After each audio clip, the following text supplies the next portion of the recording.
evening, good morrow, and good day, and welcome to another edition of Slice and Dice here with the Manylands campaign. Our session today is carrying on exactly from where we left things off last time with the party as they're on the trail of this missing bone dagger and perhaps Flaming Jack or Jakben Winklebottom himself. Hello, guys. Welcome to tonight's stream. How are you all doing? Hello. Good. I've been here the whole time. That was great timing, by the way. You could just hear, gotta get on. I didn't go anywhere. I don't know what you're talking about. While you're here, as I've just summoned you back, just so I haven't completely wasted your time from what else you were doing, before we start today's stream, as per usual, does anyone have any points of order, any announcements before we start? No? Everyone good? Announcement, I forgot to do my level up stuff. Yay! Yay! Shameless plug! I mean, that wasn't a shameless plug at all, but I thought I'd play the shameless plug beat. No, it wasn't. It wasn't. It was just me admitting and foreshadowing any massive failings in this session. If anything, it was just shameless. Shameless! That was just shameless. They were just shameless. Absolutely shameless. I haven't done my character sheet, sorry. Sorry, bro. Sorry. Shameless shame. Sorry, not sorry. Shame. Yeah. Ding ding. Shame. So announcements from me. Then the burden is on me as the DM to do announcement. Then so not so much sad news, but perhaps for most of us, kind of sad news is that we won't be having a stream next week. We've got a week off next week, but we will be continuing the adventure in 2 weeks' time. It's just a a little casual week off to help us rejuvenate, and also sort of for me to construct some stuff and kind of do the other part of my life outside of this for a bit, which would be nice, just to get everything back on track. You're not allowed another bit outside of this. I have many hats to wear, Seth, even more than you do, okay? So, yeah, just a little comfort break, if you like, next week. And then we'll be back in 2 weeks' time. And to be honest, I think that's pretty much it for today. Some have been asking about our second stream, that will be the Tales from the Sword Coast.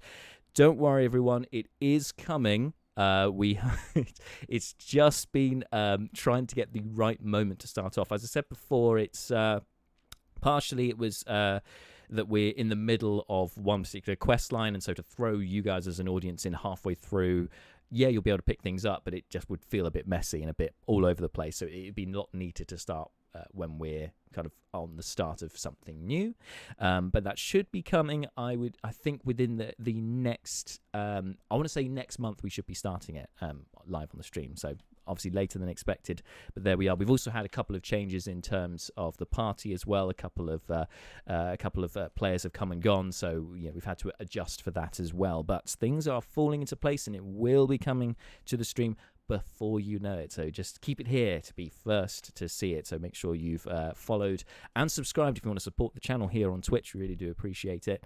And of course, you can follow us on YouTube and on social media as well, so we can keep you up to date on all of that stuff. Anyway, that was quite a lot Shameless of plug! So with that out of the way, guys, let's jump into tonight's session here on Slice and Dice.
All right, and we are back. So, guys, last time, let's recap you for a moment.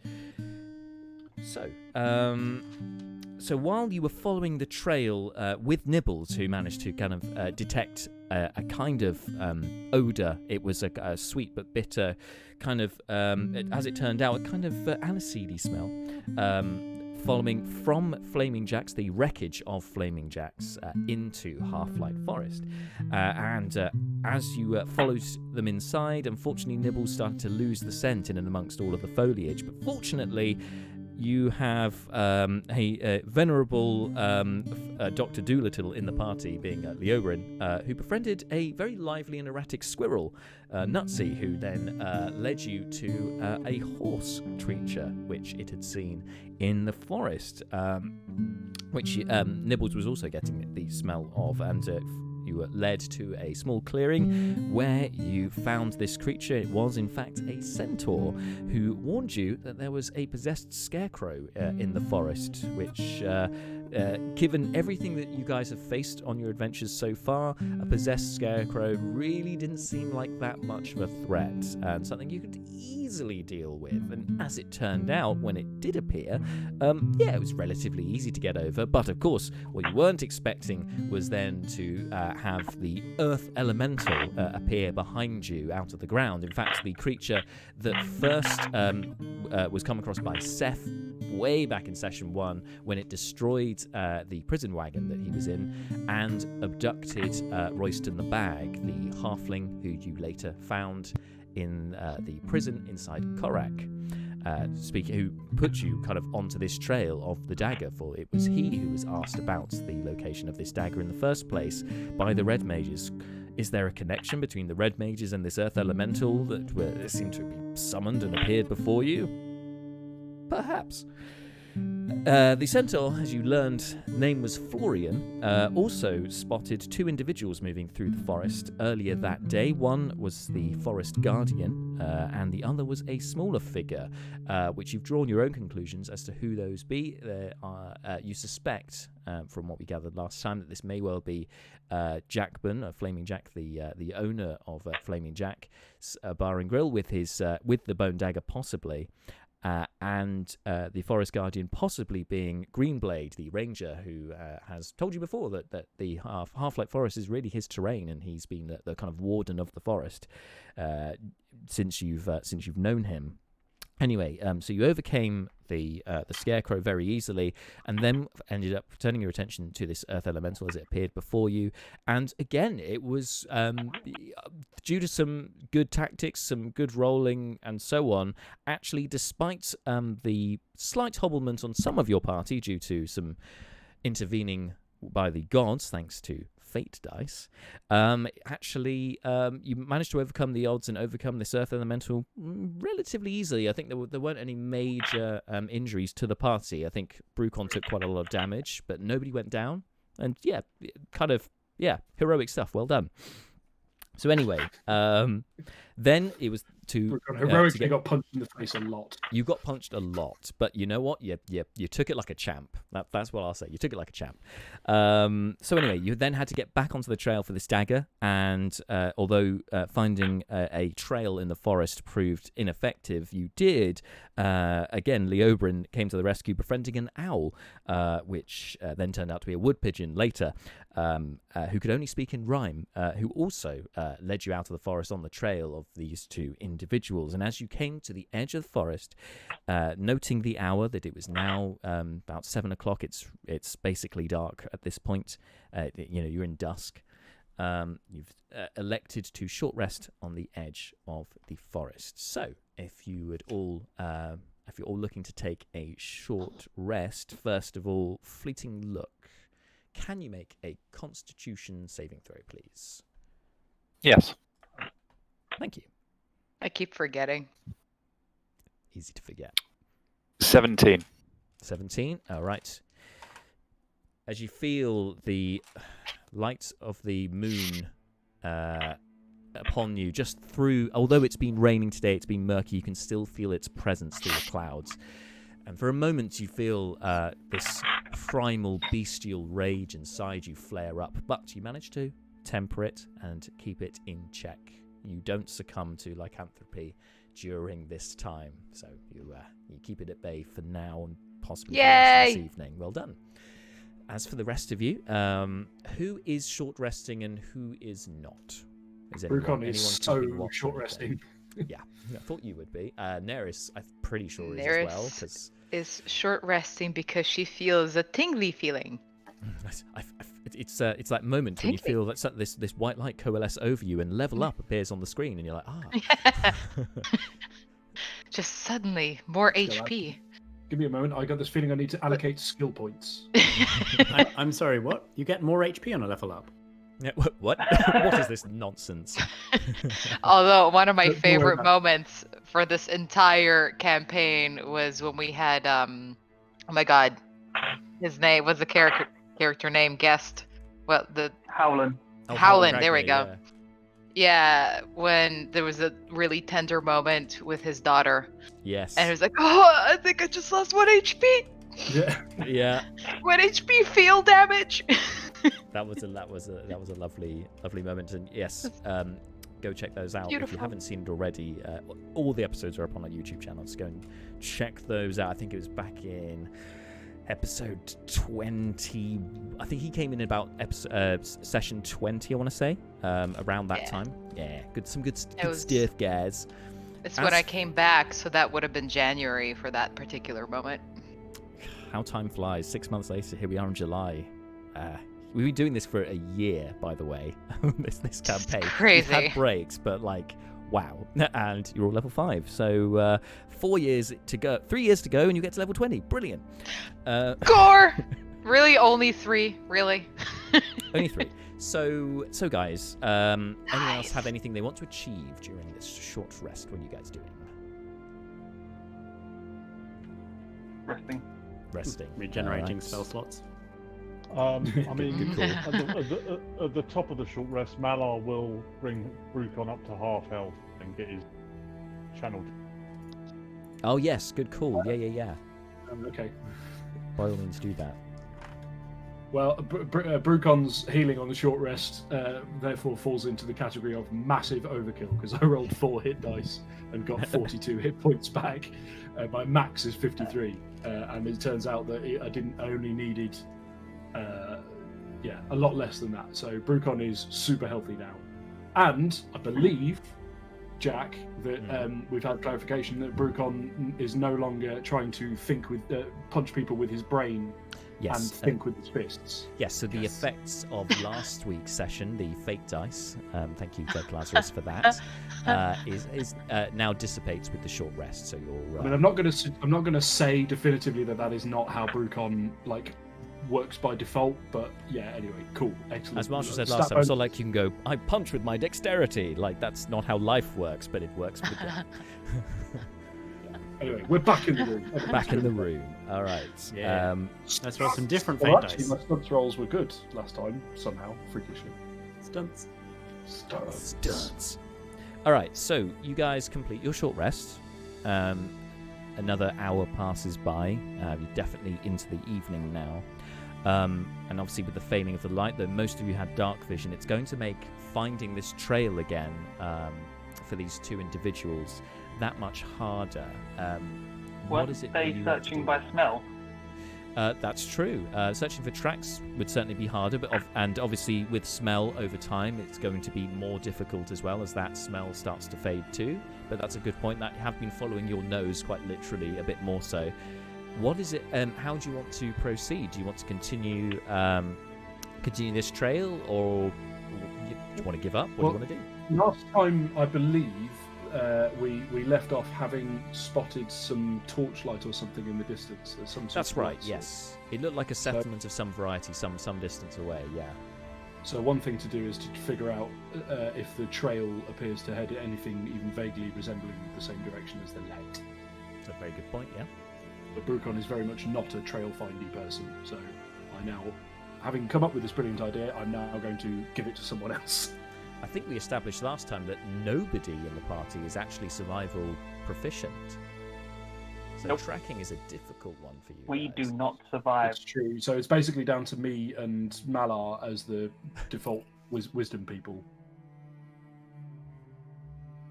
And our rat. I mean, And Malar will try and pick up a scent if he can. Yeah, should definitely. If it's scent we're going for, Malar is definitely the. Come on, Bloodhound Malar. Yeah, using your sense of smell. The trunk comes out. Well, the trunk is always out. Yes. Okay, there we go. Okay, well, let's see where that takes. It's going to be 16. 16. Yeah, fair enough. Yep. Okay, so as you're finishing your short rest, you start inspecting the ground around you. Obviously now on the edge of the forest, you're not going to have the same woodland critters that will necessarily be able to help you out here. But so you take the initiative, Malar, sniff around the area like a bloodhound. You pick up the scent. Again, it's you've established at this point it's the smell of some flaming jackbuka. It would appear. It's a bit given the time now that's been there. It's faint, but it's enough for your elephantine trunk to pick up. So you can begin following that trail if you'd like to do so. I will turn to the rest of the party. Oh, I think I can just follow me, and then I'll head off. I'll take the lead. Did he say follow him? I lost it with a couple ums. I think it was Mr. follow him Okay, let's go. All right. So you begin following the trail. It appears to skirt the edge of the forest, and as far as you can tell from your sight, it looks as if across these plains here, just towards the edge of your dark vision, for a moment you can see it flatten out, and appears there is some kind of dirt track, possibly a road, but your trail seems to be going in parallel with the road, but you're not actually going towards it at this stage. It's still keeping to the edge of the forest. As you continue further on, I need to check who has your passive perceptions. So I'm going to take a punt here on who the highest passive perception is. Does anyone have a passive perception of 15 or higher? I do. Can we I have break 16. on- Oh, Elf, of course. That's a wisdom. Mine's 14 for what it's worth. friggin' elves. No, I've got the ring of alertness thing. This is the only time I've used it. That's true. Brucon could have the highest, but doesn't at the moment because he's not. He's going straight edge right now and is not taking the perception-enhancing drugs he's been given. Oh, that's a very good point. Unless Forgot about that. If there's a moment for it, woo! Yeah. Our way of following monsters is not getting high. So, your way of following monsters is not getting high. So you're following this trail. Can I just get an idea of a marching order? Malar, I'm going to assume, is in front as he is sniffing the way forward. But aside from that, how do you want to be lined up? Brucon's usually at or close to the front on account of his sizable chin for the taking of damage on. So I'm going to say I'll Brucon be and Malar. I'll be behind Malar with what I assume is fleeting right next to me. Yeah, definitely. That's fair. And then that leaves the Oberyn and Neris at the back. If you guys want to walk side by side, yeah. presumably I'm gonna Neris adjusting Yes. the ruff, adjusting the Oberyn's ruff. Not occasionally. this time. Not this time. No, it's already fine. Oh, of course. Oh.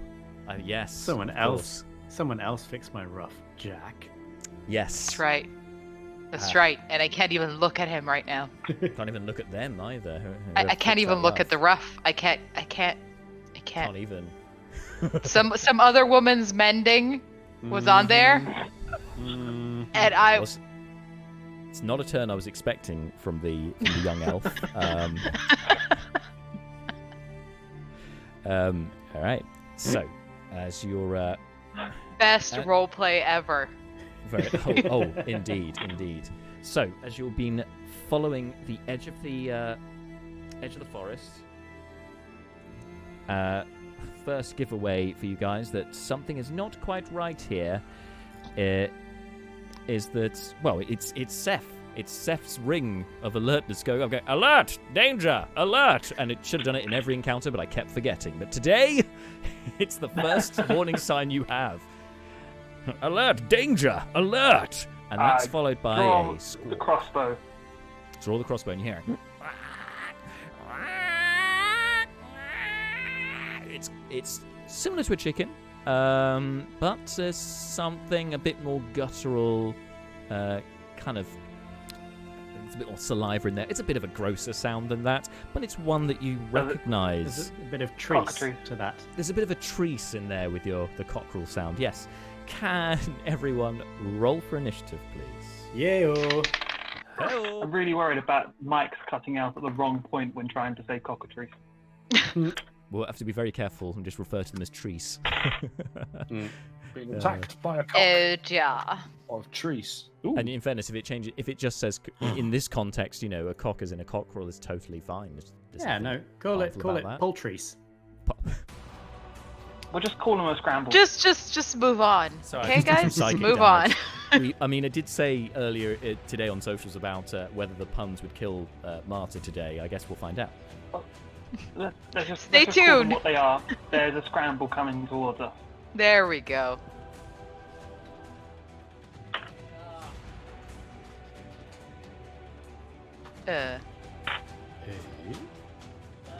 Nani? So I was trying to find the appropriate figures. And So the then DM has conveniently disappeared. off-screen. Just like that. I cast invisibility on myself. All right. Anyone get 20 or above on initiative? Looking at Seth. Oh, hell no. I got 20. What? Okay. Anyone else? Any advance on 20? Anyone? You? Okay. Top of the order will be Seth. Okay, 20 to 15. 17 for Brucon. 17. Anyone else? God, it feels good to get to add +4 to my dexterity rolls again. Oh, you've missed that. You don't know what you've got till it's gone, right? No, you're like, I really appreciate dexterity forever. It's just, it was. I rolled the perfect thing to screw Brucon over utterly. Any other roll would have been better than what I got last time. Yeah, it's true. Okay. Then anyone 15 through 10? Fleeting got 13. Yay, somebody's in there. Thank you, Fleeting. Anyone else? No. 10 to 5? Yay. 6. Okay. 6. Leo got. Any advance on 6? 7 for So Leo. there. Can you hear me? Yeah, got you Malar's 6. got 5. So Yeah. that's a 7 for Leobrin, 6 for Neris, 5 for Malar. Oh, nice. In order. Leobrin. Sorry, just double check. Leobrin 7, Malar 6, Neris 5. No, I've got that the wrong way around. Malar 5, Neris 6, Thank you. Leo 7. Yeah. Neris 6, Leobrin 7. It's a good job I checked. I was like, oh, hang on, I've got this completely confused. Right, good. Okay, so maps up. Top of the order. It's over to Seth. Now you've heard a squawk, and the ring of alertness has stopped these things getting the jump on you. So you can see one cockatrice just emerging from the trees. What would you like to do, Cool, Seth? Cool. Approximately 15 feet from you. Cool. I'm just going to fire my crossbow at it. Alrighty, make an attack roll, please. I should say, given the foliage and stuff, it's got partial cover, but it's still not great AC, so you'll probably hit it. 23. 23, yeah, 100% hits. No So sneak attack Jamal. because I'm not next to it and no one else is. Ooh, max damage. 13. Nice, 13 points of damage. Clip its slightly reptilian wing, and yeah, it's still up, but it looks very irritated at that. Anything else you're doing with your turn? Nope, that's it. I'm going to stay where I am and just get ready for the next shot. Okay. Just readjusting the cameras. This is quite a small scale job here. Next up, over to Brucon. Okay. I don't think Brucon has ever seen one of these things before. You know what? I don't think you have. So he sort of looks at it and kind of like, seems to be some sort of barnyard animal. Yeah, Don't let it it's bite a you. cross between a Is chicken that and a true? lizard, essentially. Is this what Seth's ring was alerting us to? This seems pathetic. Don't let it bite you. Oh, okay. So I should be subduing it, yes? Kill it. Yeah. Okay. All right. Well, in that case, Brucon steps up and goes full chop socky on it. But without, over to it. he's not going to spend a key point, so it'll be 3 attacks. Sure thing. All of which are unarmed at the moment. Okay. All right. So we've got 11. 11 is its armor class, so that hits. 11 is its armor class. Okay, so that's 2 hits, one of which was a natural 20. Woohoo! So this will be. This is gonna be cockatrice puree. We're going to be quite Very interested to soon. see if he just liquefies the first time.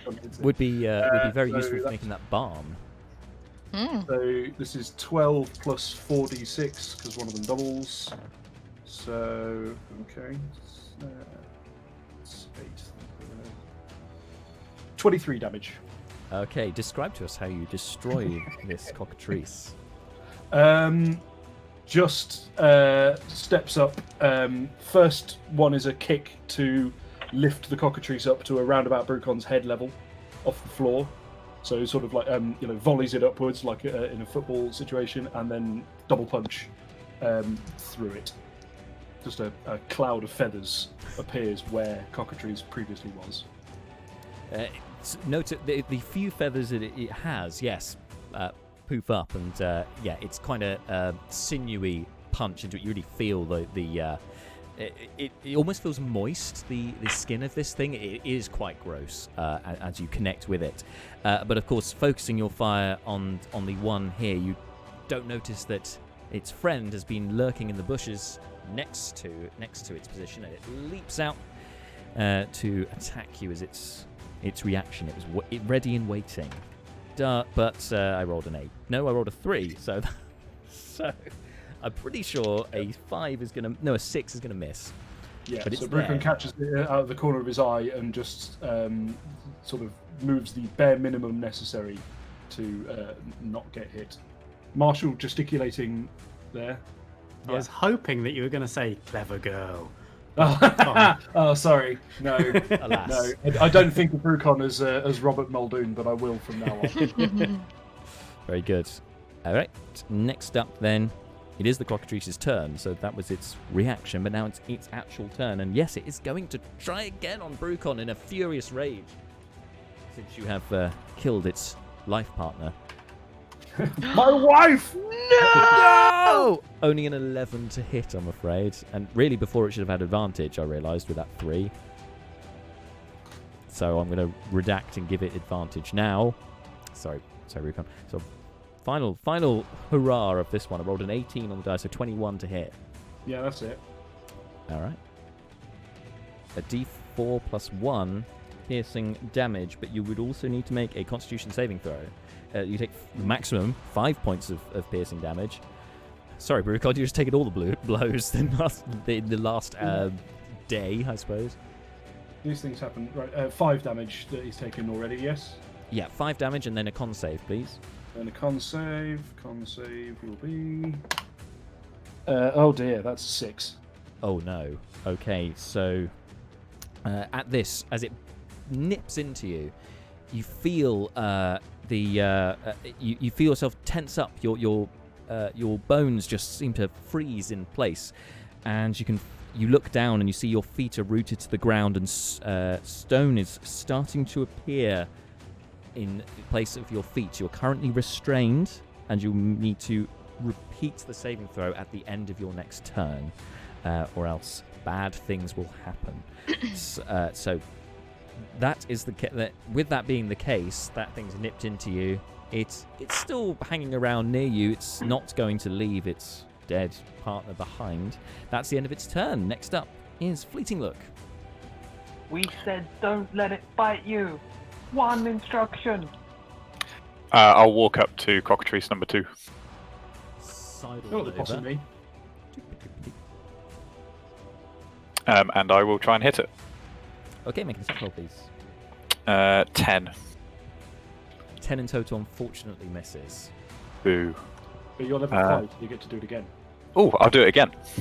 Level 5, yeah. 17. That hits. Roll some damage. 13 damage. Nice. Equal the damage that Seth did on his strike, so nice one. Thank you. Okay, anything you're doing for your bonus action at all? It's still up? No, I don't think so. Okay, cool. Next up then is Leobrin.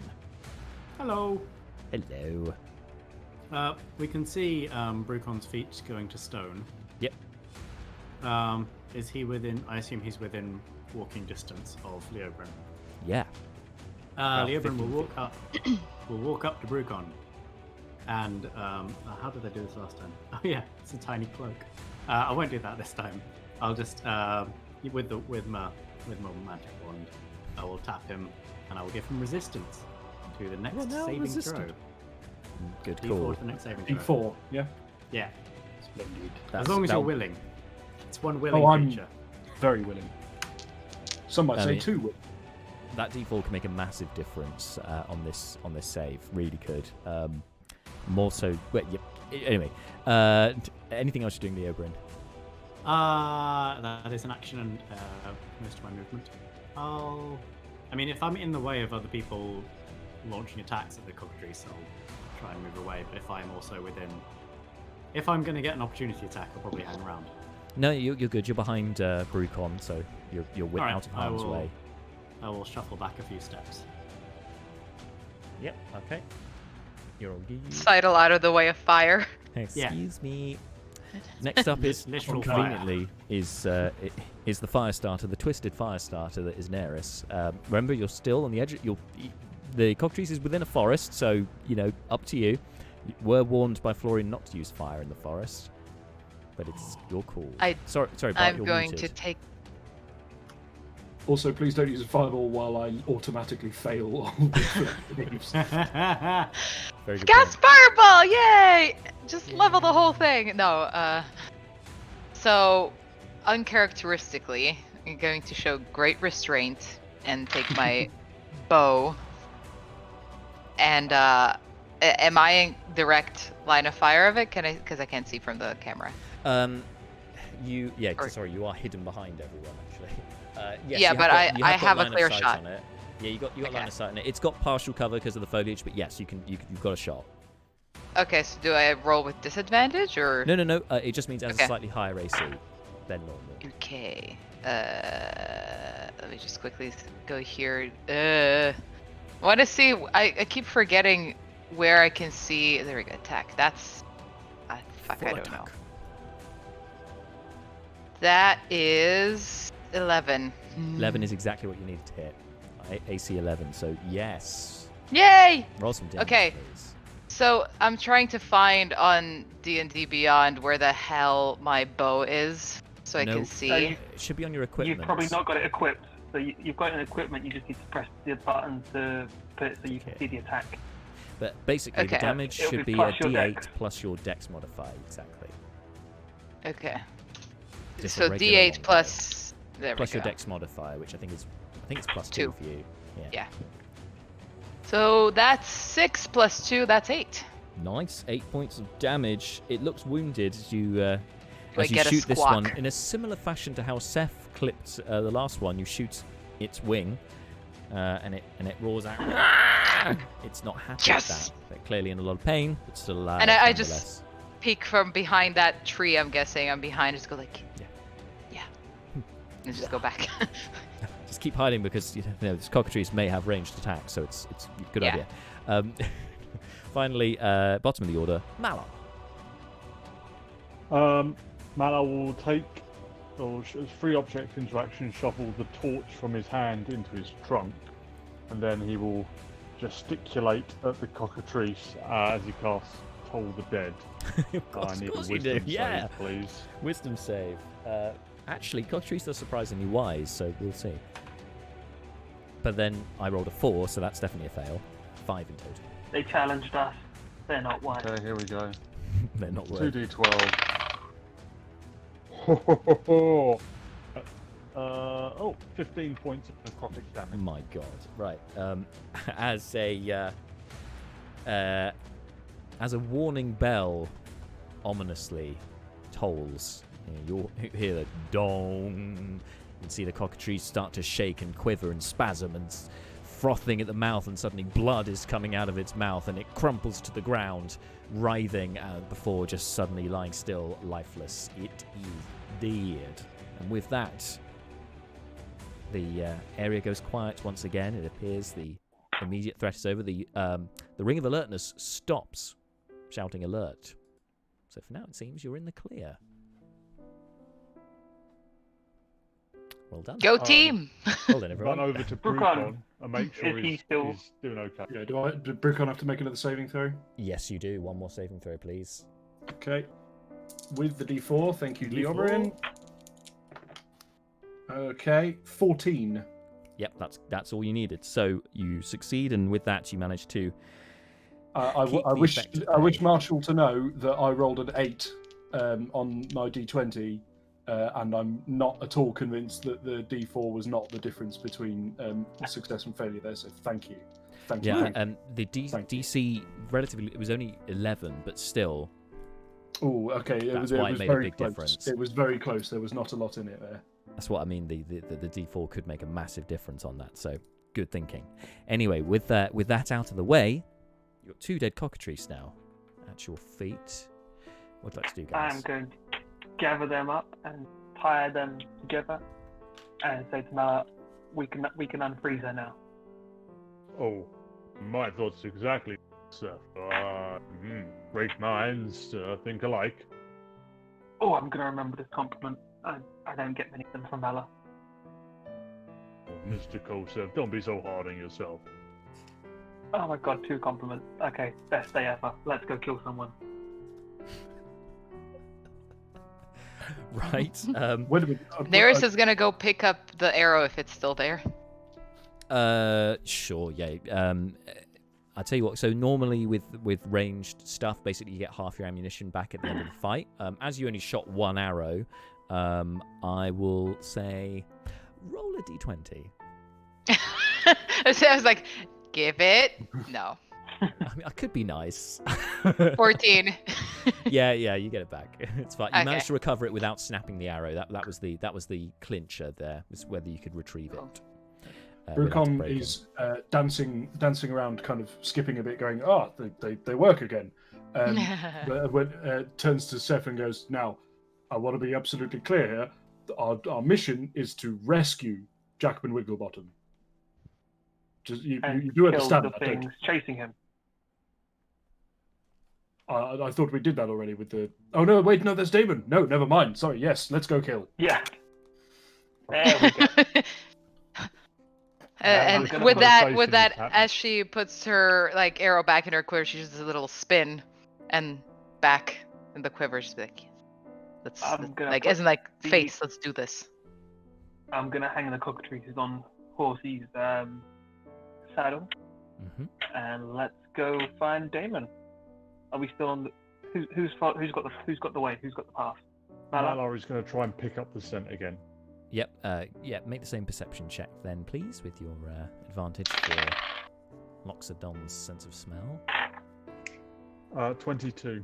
22. So you managed to pick up the trail again, and continue on from your current position. You can tell now you're starting to get your bearings a bit more with the lights off in the distance. There's a settlement, and Seth, can you make a history check, please? Sorry, no.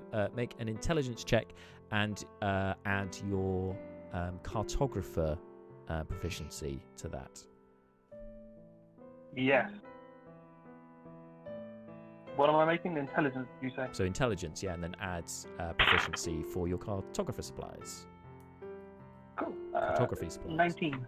19. So you ascertain, because you've been as the map reader of the group, you can tell now, you're getting your bearings from where those lights are, that it appears the road that you can see to one side is Half-Light Pass, and it seems that those lights in the distance are quite possibly Hillburg. It seems you're on your way.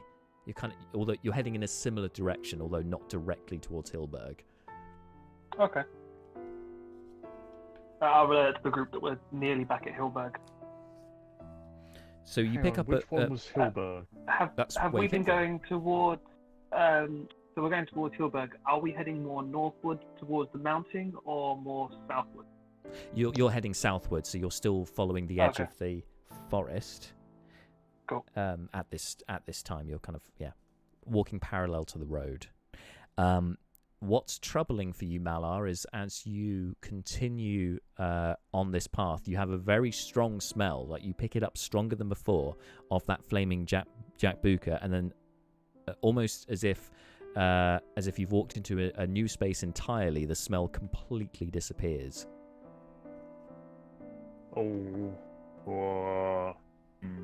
This is most peculiar. I start sniffing. I'm desperately trying to pick this up. If we take like 10 steps back, does he pick it up again, or? You can make the check again if you like. If you move back and then do it again, try and pick it up. Malar, is everything okay? Somewhat Still got the perturbed, advantage. Malar is gonna slap a guidance himself as well, Sure. because I have that. You're aware of what's going on, so you can do that. 25. Yeah, so when you take 10 steps back, you get the scent again, and then as you continue retracing your steps back to that position, again, it just disappears. Just as you get to the same spot, it just goes completely. Oh my god. Malar, send Jakben a message. You know what, Mr. Kosef, that's not actually a terrible idea. Let me just Did you check call me if I've Mr. actually got Killseth? that. Kosef, he used your actual name. Oh. Sorry, I was like, I just heard Killseth, and I was like, is he just saying what he wants to say? The power of subliminal messaging there. So, Mr. Killseth, yes. A little bit of Freudian. I'll actually bang out that I will burn my last 3rd level spell slot and cast Sending to Jakben. Sure. You've met him. What am I going to say here? Okay. Mr. Jakben, Deacon Shade Creek here. Is everything okay? You can reply to this message. Be brief. Are you in any danger? Where are you? Okay. You got one more. Okay. Goodbye. He didn't get your polite goodbye. Okay, get a reply back. There's a moment, there's a gap where there's no reply at all. Then you hear hello, Mr. Shade Creek. Yes, I'm surprised you've managed to talk to me through this magic. So I'm sort of, we're fine. For the moment. That's it. He's never had this before. He doesn't know the limits of this thing. That was my last third level spell. Well, we know he's alive. Yeah. Well, yeah.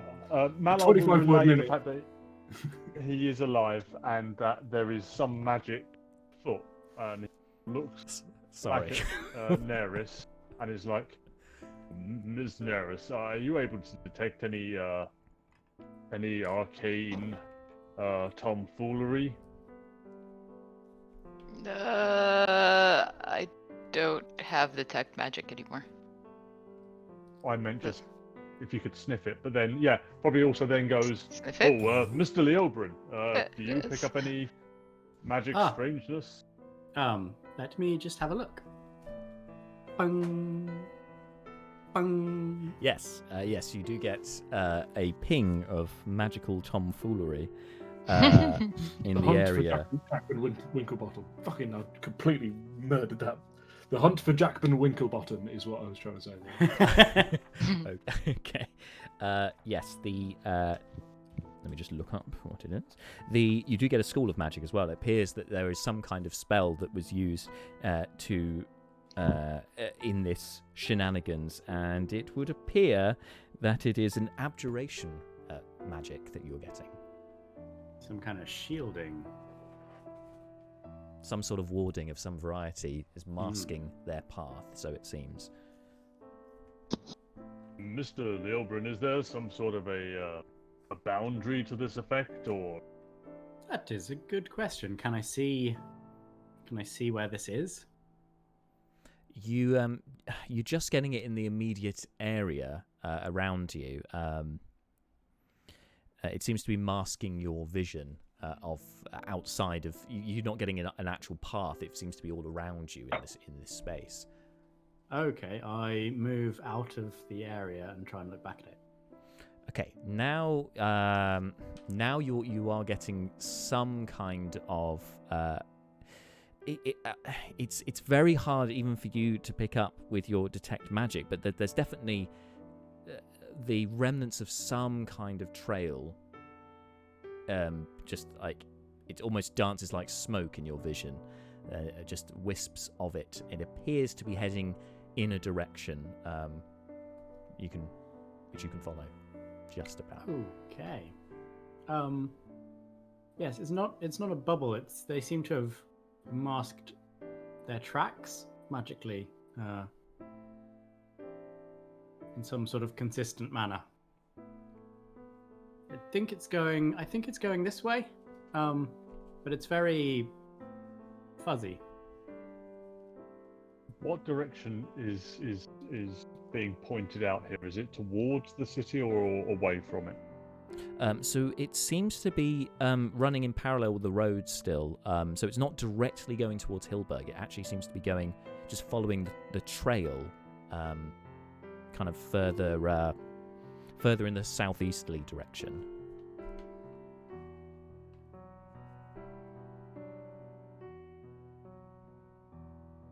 Oh, Mr. Leobrin, lead the way, please. Rotating. Seth is rolling Seth. over and over.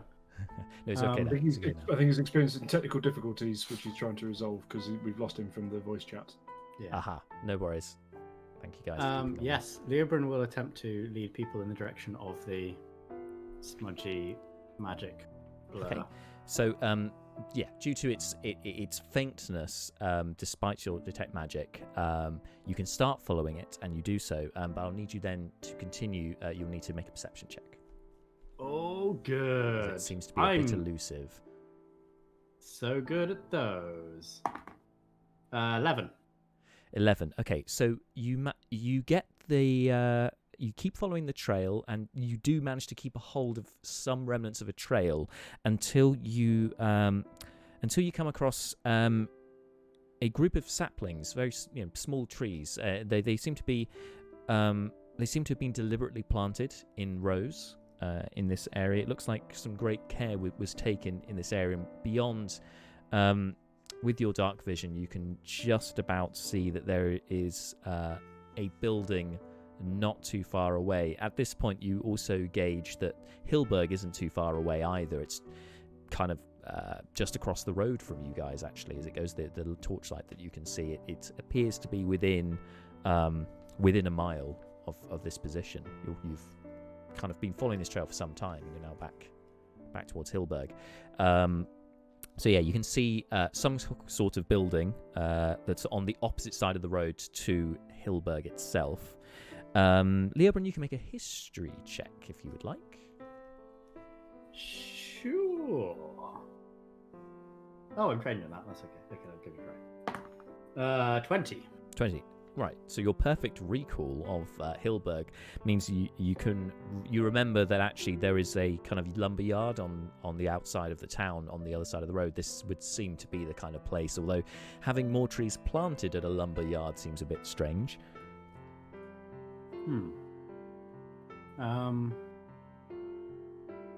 Yes, and the path leads in there. Yeah, it seems to be leading that direction, and then you, as you have got to this position with the saplings and so on, it dissipates and you lose the trail. Can I be heard? Yes. Yes. Welcome back. We can hear you, sir. Hello. Hello. Did you hear us or not? Yes, I can hear you. But did you hear any of the previous stuff? I've not heard anything. Oh, okay. There was some sort of magical thing that removed their trail.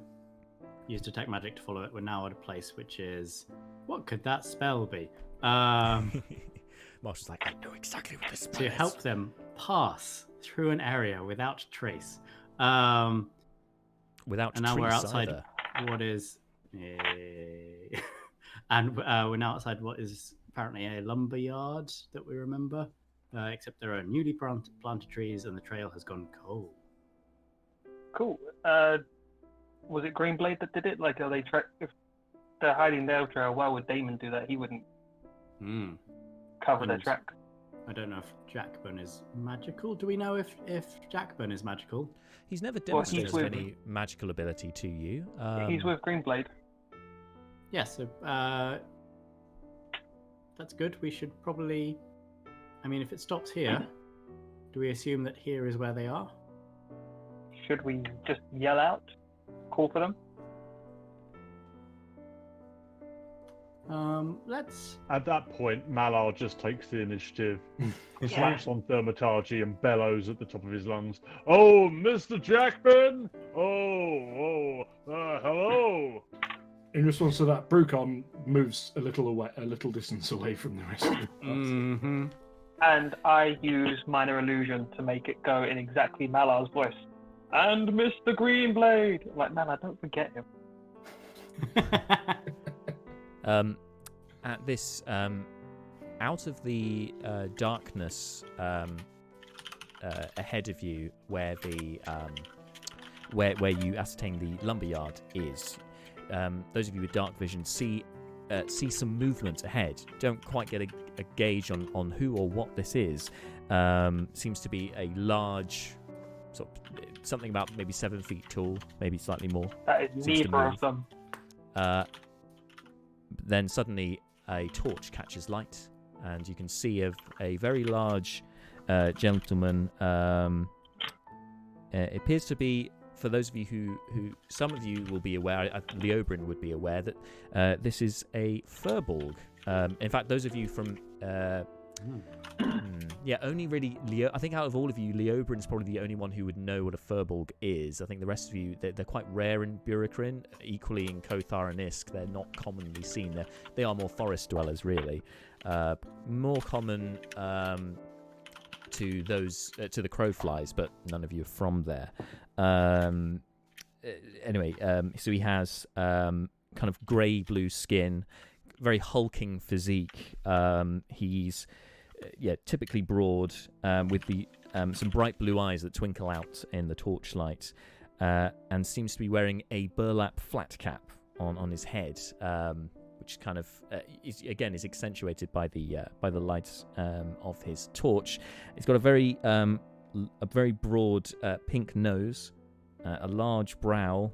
You get the glimpse of a couple of scars over one eyebrow, a prominent brow as well, and wearing sort of some simple labouring clothes like a cotton shirt and some burlap trousers.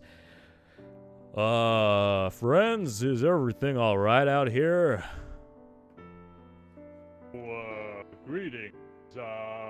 Who might you be, sir? Oh, my manners. I'm Ox Tenleaf. I work at the yard here. Seems you wandered into my little conservation project. Oh, greetings. Let me introduce my Deacon Malarship. And this is these are my friends. Mr. Seth, introduce it. Yes, sorry, my name's Seth. We're following the trail of two people that were running from a house fire half a day's ride away. Have you seen any people coming through? Huh. No, I mean, I haven't seen anyone come through here this evening. I just been tending to the evening shift here at the yard. Haven't seen anything out of the ordinary. I don't have the gift of night eyes like some do. Insight check. Sure.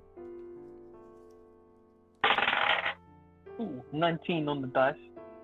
Plus my amazing insight. 19 overall. Excellent. With a 19. Yeah, I mean, there's nothing that seems to be false about this individual, although you've just met him. He seems, not to be rude, but he seems not the most intelligent of sorts, and so some kind of subterfuge would seem to be beyond him. Yeah, he seems pretty honest in what he's saying. What was this fellow's name again? Sorry, Jack? Ox Tenleaf. Cool, thank you. He doesn't know anything. I'm going to go yelling for Jack again. Just going to be yelling at Jack, are you anywhere around here? Greenblade. Friend, if you're going to be a whooping and a hollering, I'm sure someone would have come here by now. Oh, well, maybe you can assist. We are on the trail of some characters. A shorter man. You would have definitely recognized him if you had met him. He's quite a rambunctious individual. Smells a lot of spirits, and possibly another who wields a green blade. Greenblade. Oh, Yeah, yes. I know Greenblade. Sure, he comes by here quite often. Actually, a couple of times he's had I believe they call it a tryst, kind of a secret meeting with a lady love in this kind of area. We're kind of short on time. Have you seen him today? No, I haven't seen him today. I've not seen him for a few days as it goes. I thought he was off on some adventure or something. Okay, I'm going to turn back to the party. He doesn't know where they are. Do we have any clue of a trail? Do we have anything? Well, Mr. Kosef, hang on. Excuse me, Mr. Rox. Yes. What about a man dressed in red robe? Drake Lazarus is having it out with Bart in the chat. Sorry, seen a fellow with a red robe, you asked, right? Yes. No, I can't rightly say I have. I mean, sure we see cloaked guys. I remember there's a load of dwarves coming to Hillburg, kind of cloaked individuals, seem to be following some kind of god I'm not too familiar with. But has anybody passed here in the last, hour or so? No, not that I've seen. I haven't seen anything all evening, to be honest. Mr. Kosef, you may be right. The trail may have gone cold, and Malar is going to start sniffing again. Sure, go for it. Proper guidance. Oh no.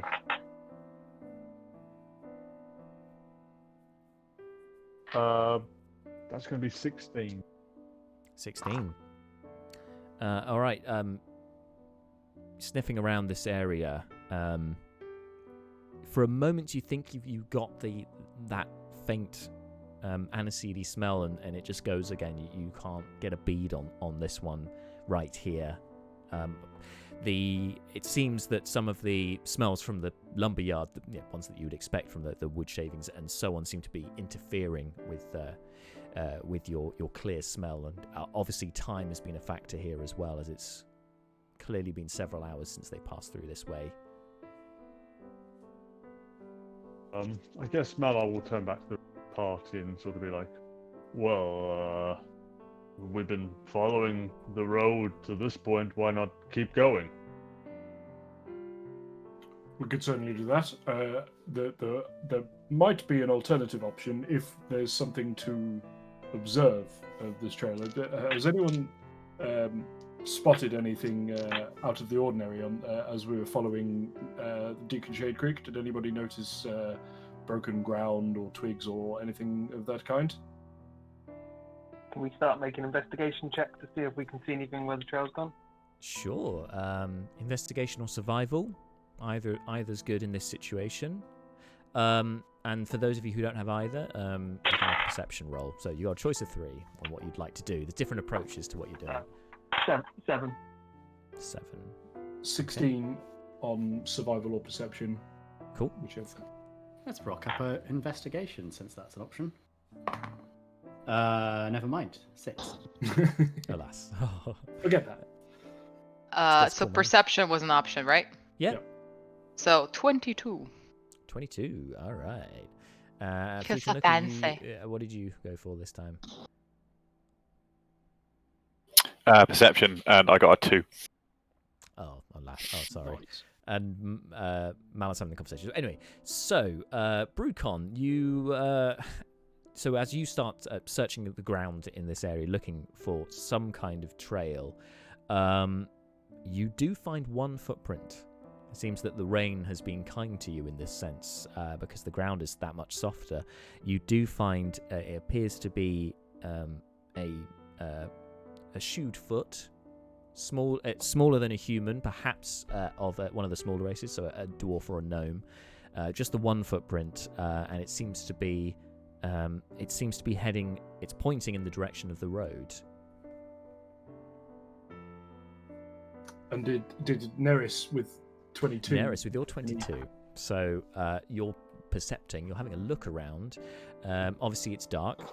So with your night vision, you can see things in shades, but only out to a certain distance. Looking in the immediate area around the lumberyard, nothing strikes you as out of the ordinary until you look high in the sky and you can see a very large bird-like creature. Like, it's too large for your average bird of prey, but it takes a similar shape that seems to be not a gliding dragon? overhead. It's not. I mean, not my future dragon mount. I mean, from what you can tell from its shape, because it's at night, it doesn't appear to be a typically dragon shape. You haven't got the elongated neck, for instance. This seems very much like some kind of bird, but you're not sure what. Okay, I relayed that information. Hey guys, look up! There's a bird. Is it a plane? Is it a bird? What is a plane? Plane of water, Thing you plane used of to fire. shape wood. No. Guys, Wait. bird! Very big bird! Okay. Up there! We're in a forest. There's a lot of birds. What's wrong with the We're bird? not in the forest anymore. We left. Look You're at on the the sky, Seth! Look at the sky. Yes, Right it's a now. bird. What's it doing? It's huge! Huge. Does Brucon see anything when he looks up? Now that it's pointed out to you, I'll say with your dark vision, yeah, you can see what she's pointing at. It seems to be a large bird. Is it coming at us? But Brucon, since you asked, you can make a nature check, please. Okay. How Suspicion exciting. forms. Oh, so Brucon has no bonuses of any kind to nature. Oh, okay. So I want you all to appreciate that I just rolled a 19. Hey! Clutch roll on that one. So, now, Brucon, this is topical for you, given your background, because Barkfang Monastery was very much within the mountains, sheltered away, and you would occasionally see some wildlife, and it wasn't unheard of to see an eagle or two. Occasionally, a giant eagle were known to nest in the mountains, and this bird that you now see, that seems to be, funnily enough, flying in the direction of the mountains, does appear to be a similar giant eagle. At least it's taking that kind of shape. That's what you recognise. Oh, okay. I'll take that as an option B. I was hoping it was going to be something. Well, no, I probably wasn't hoping because that would have been worse. But there would have been a cooler thing. It could have been. But sweet. Okay. Oh, I don't think I've seen one of those before. That looks an awful lot like a giant eagle. But we're some distance from the mountains. pretty lost. Or yeah, go on. As I say, so is it coming at us? I think Jack was saying it's just sort of circling overhead, isn't it? Yeah, it's done a bit of a flyby, really. It's flown overhead, and now it's heading in the direction not of the on a dive mountains bomb. away from you. No, it doesn't appear to be bothering with you guys. In what direction? Heading towards the mountains, so it's heading in a north, in a north to northwesterly direction. Northwest. Which is the way we've been coming from. And just another, roughly how high up does it seem to be? It's on the edge of your dark vision at this point, so it's roughly just under 60 feet up in the air, 50 feet Right. maybe. That's a pretty yellable low distance, flying. right? That's definitely yellable, yeah. Yeah. Do we want to? Why are we yelling at a bird? Do we want to speak with this animal? Yes.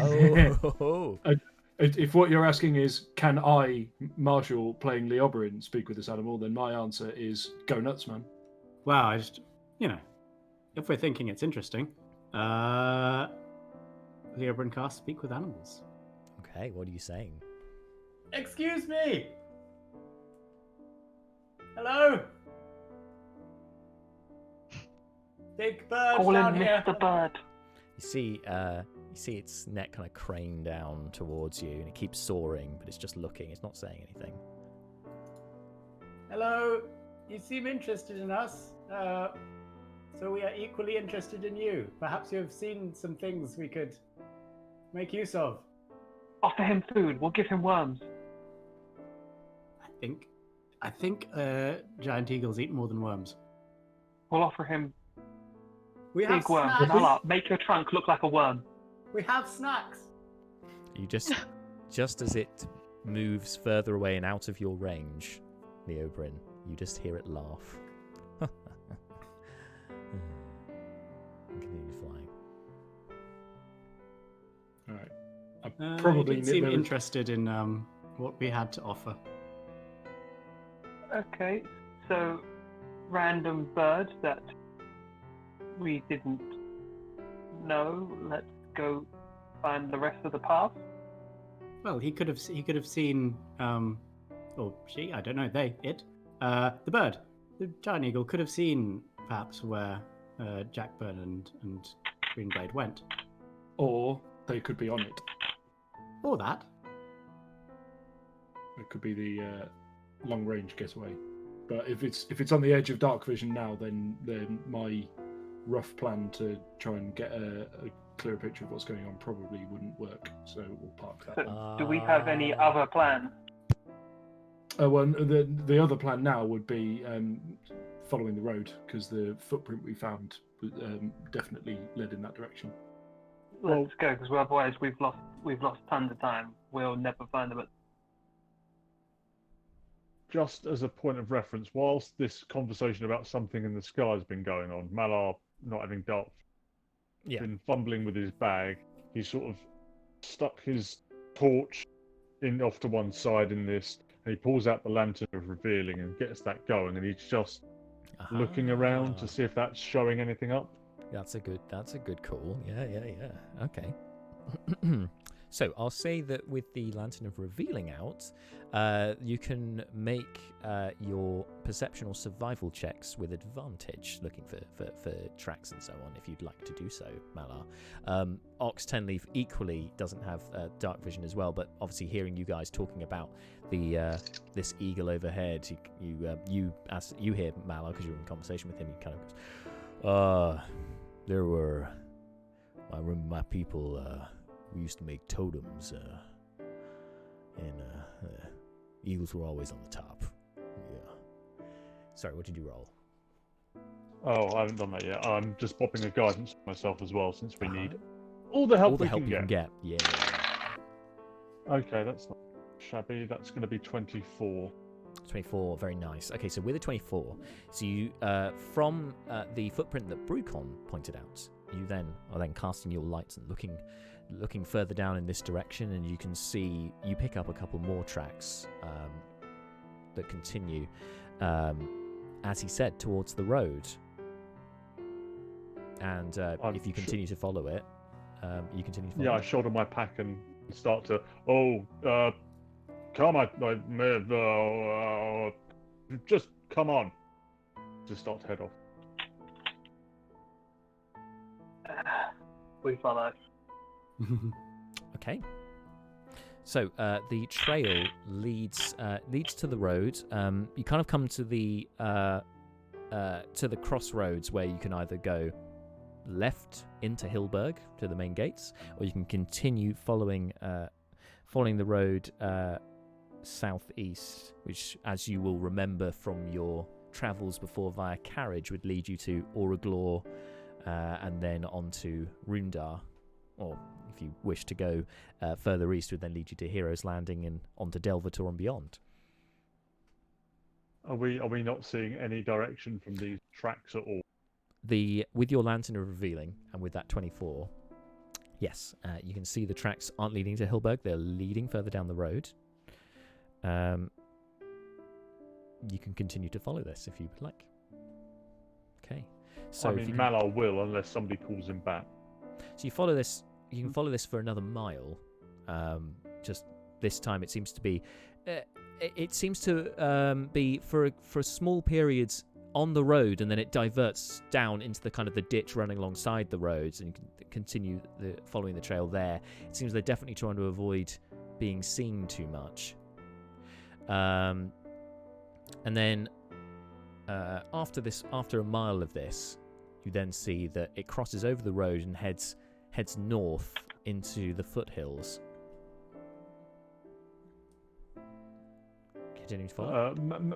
Malar points this out and is still following. Cool. So you can continue following it.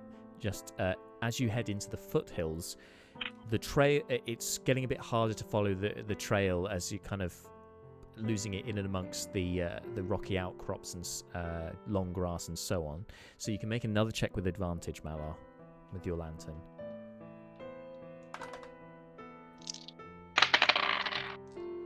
19. 19. All right. So in the foothills, you managed to keep a hold of the trail. It's now getting on towards about 10. It's about 10 p.m. now. It's starting to get late, and you continue following.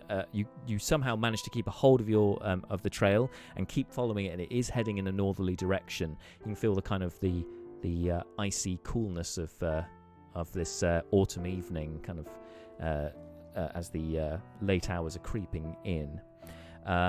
You also hear a bit of a disturbance up ahead of you.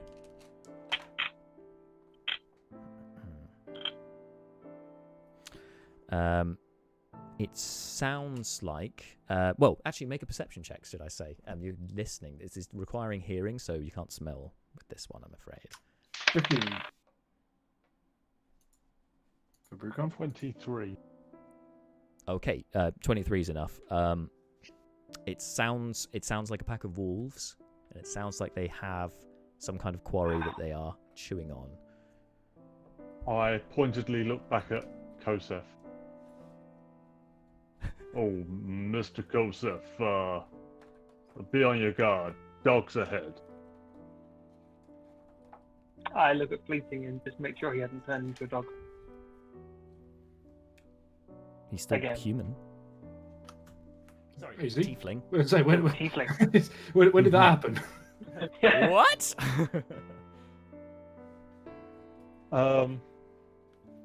I guess we are. I mean, we're doggedly pursuing these people, aren't we? We need to. We doggedly we. So let's. Oh, that was a mistake. But oh, wait, I admit to that. Well, I guess we keep going. Just keep going. Let's go. Are we going Well, hang towards on. the wolves? Hold on. What about people ranging ahead and double checking what's going on first? Is Can that what I- you're thinking about? Can I stealth see what towards those wolves then? If you'd like, sure. Brucon will have a stab at it as well. This is very rarely Okay. worked out. Who's to say it won't this I time? will. I will slap a guidance on Bruce as he Oh, goes past. you absolute beauty. Cool. Okay, so that is 20 Brucon got there. Nice. We've lost Jack again. He's finagling in the background. Nice. He's Exactly. run away. Again, it's like just trying to get hold of them things. Sorry, my brain. There's It's not that many really things big within thing that easy I'm going to reach. use to kill the Unfortunately. party. How may I shaft you today? It's a joke. Obviously not doing that. Alrighty then. 20, very nice. Seth, what did you get? 30. I'm sorry to yeah. You've been 20 and 30, very good. Kind of feel like your 20's less special now, Rukon. I'm so sorry. That was nice, but anyway. I'm okay with Seth being stealth can be his thing. That seems fair to me. Yeah, I mean the You've got rogue. expertise, so you double your proficiency, don't you? Yeah, disgusting. Yeah. Painfully. He's like, yeah, I do. I think it's like plus 11 now, isn't it, to stealth, something like that? Yep. Yeah. All right. For now. So, Friggin' rogues. 20. An elven is rogue, no less. 20 is enough to sneak up the hillside without being detected by these wolves on the other side, because they have exceptionally good hearing and smell, as you know. But with this roll and keeping low to the ground, neither of you give away your position.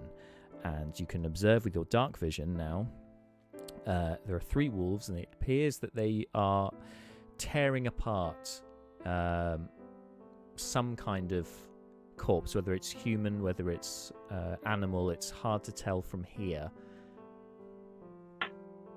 Can we do like perception investigation to see if we can see if it's Jakben or hopefully Damon?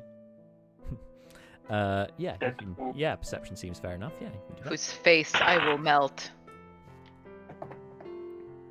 Natural 20. Perception. Natural 20. Hey!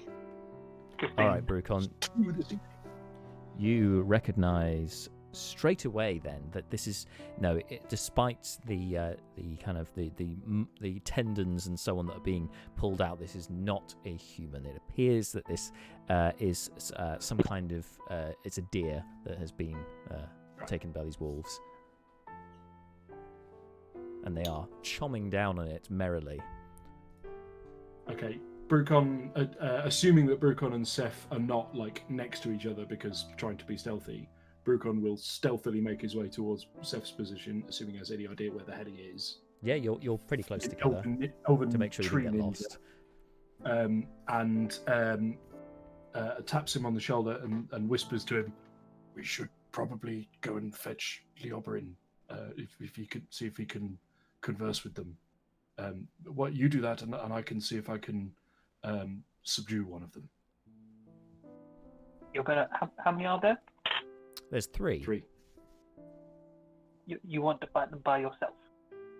Oh, I didn't really want to fight them, but if we can, we can't guarantee that they'll stay here. They'll probably flee if they hear. Leobrin, I don't think is that quiet, relatively speaking. And if they hear him coming, then they might flee. But if I can stun one of them for a moment, then we could. Do we need to talk to them? I'm sure Leo can find a chipmunk again to talk to. Brucon does not laugh, but he does stifle a snigger. There's a definite moment there, possibly, but I'd imagine chipmunks might not be as inclined to investigate. Wolves are usually inclined to attack us. Yes. I'll go tell them what we found anyway. I'll start you to do head that. back I'll towards stay the group. here, and if they look like they're going to leave, I'll see what I can do to stop them. I'm going to come back to the group, and I'm going to be going to say to them like, okay, we found the wolves. Brucon wants you to talk to them. Okay. Are they? I guess they have information that we're after. Certainly. Yes. Turns lead the into way. Men in Black when he's shaking down the pug. As an informant, like, what did you see? I Yes. don't think we can all stealth towards them. So, mate. Group stealth. Everybody. I strongly advise against Malar and Flinting trying to be stealthy. Activate stealth mode. Let's walk in single I file look to to hide our our- numbers. I look to our giant elephant, our tiefling in chainmail, and our sorcerer, who I assume is yelling out, "Let's go stealthy!" And I just go, No. "How about we don't sneak up on them, and if we're going to try talking to them, should we just go out and talk to them?" It's called activating stealth mode. Okay, get it right. I'm sorry. Okay, you're forgiven this time. Rock up to the wolves and go, "Have you got any paracetamol?" Yes. Oh, wait a minute. There was something else I wanted to ask, actually. Hang on. Park the paracetamol. have you gone down? I can't even do it. Build your own bastard beds. My daft was on a scooter. Well, let's stop. We're going to stop. Whole Wolf turns around and 20-minute goes, "Why, video. aye?" So tempting, but no. Afterwards, after the stream. That's Yeah, what you got me gun raj, man. Yeah. Right. Sorry. Can I say to the So, group, like, if these wolves don't know anything, do we still have a trail to follow, or are we just now? We're just wandering around the woods for a day now. Mr. Kosef, you take Mr. Leobrin, and I will see if I can locate a path here we might follow, if you have no luck. Okay, Leo, let's go yes, talk to the wolves. sounds exciting. It's better than stabbing them.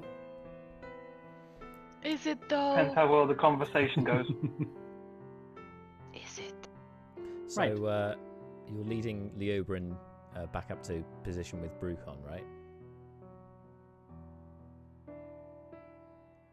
Yes. Yes. Okay. I'm going to take that silence as a yes. So, so yeah, you lead him up to the position up on the hill, and you notice this time immediately when you get up there, Brucon, you see the wolves' ears prick up, and they start turning around What? and snarling. You didn't even let me do a stealth. Oh, were you stealthing up? I thought you were just Are we walking up. not I thought you stealth? just said you were going to go talk to them. You can I do a thought stealth if you like. The previous discussion between Brucon and Seth was about stealthing. You can stealth up if you'd like. Yeah, go make a stealth roll. So I'll Was that, reject that. I don't know. Is that if that wasn't the plan, then that's not the plan. Give it a go. I've got a plan for what to do if it fails utterly, but I'm going to wait and see if they actually. Sorry, I've just had a little private message from Malar. Do I need to about re-roll with stealth? Seth, no, you're good. You're good. All right. You haven't got a I broken re-rolled stealth and there. I re-rolled and it was terrible. I only got an 18. Oh no, poor baby. 18 is what you Yeah, needed, I- so I rolled Well, a 7. And what did Leo get? The Oberyn got 20, so Oh, you're okay. Okay, so- stealth by the mage. so you do stealth Sass in my up. stealth. So they don't notice you at the top of the hill. You've got them unawares. Hmm. Hello, Brucon. What are we? Hello, Brucon. What? We're just going to call out to them. Is that the plan? You're Is the expert. Leo's stealth is higher than Brucon's passive, so does Brucon know, or does Leo just appear behind him in a ruff of glory? The ruff just materializes. Yeah, he just appears behind him in a ruff. It's like the Cheshire Cat, but all it's a ruff. It's so smile. The first thing to appear I is need the to ruff. find that ruff. I need to wear it more often. Hello. Well, I mean, you're the animal linguist here. I'm very much not the expert in this. I just thought maybe they might know something. Sure. I will just lead with a good hello then. Speak with animals. Let's try this again without me muted. As Leo is preparing his routine, Brucon's going to activate the Boots of Speed. Okay. Nice. I'm Keep going to your feet ready. together and think of Kansas. I'm Whatever going to Kansas ready crossbow of Houndbane. There's no place like home. There's no place like home. Yeah, okay. Yes. Liobrin, go ahead. They will be very much aware of me as soon as I cast the spell because it has verbal components. Yeah, so okay, as you cast it, they immediately turn around. Hello. Good wolves? Hello. One of them steps forward. Are you the representative of your group? Pleasure to meet you. What's your name? Leader. I am the leader. That is a great name. Pleasure to meet you, leader. My name is Leobrin. You can probably see my friends behind me. We are looking for a missing friend, and we're hoping that you might have seen them. They were Friend. Friend. I think it translates as a pack member or pack mate or something like that. Pack. You're looking for Pack. Yes. You found Pack. Oh, We are Pack. The R1, not your one, a different one. We're looking for a probably a No minor other Pack illusions. here. This our Pack territory. Oh, okay. 2 legs, 2 leggies, like us and our friends. No. Nope. No. You've not seen any of those ever? I see you. Yes. We see you. And we see you. I assume that's some kind of greeting. This our meat. Not for you. That is fine. That is definitely your meat. Wonderful. Perhaps you have. Let me attempt something. This is. I'm just going to move my hands in a certain way. This is not threatening. And we'll minor illusion a picture of Flamin' Jack and of Greenblade. Magic. What is? No. These are visual representations of 2 people we're missing. Whereabouts are you casting it? Like immediately in front of you, or like down by them? 'Cause you've got, a range of Like 30 feet, 50-50. right? Okay, so Yeah, it's like I mean, the range of the mage of minor illusion is 30 feet.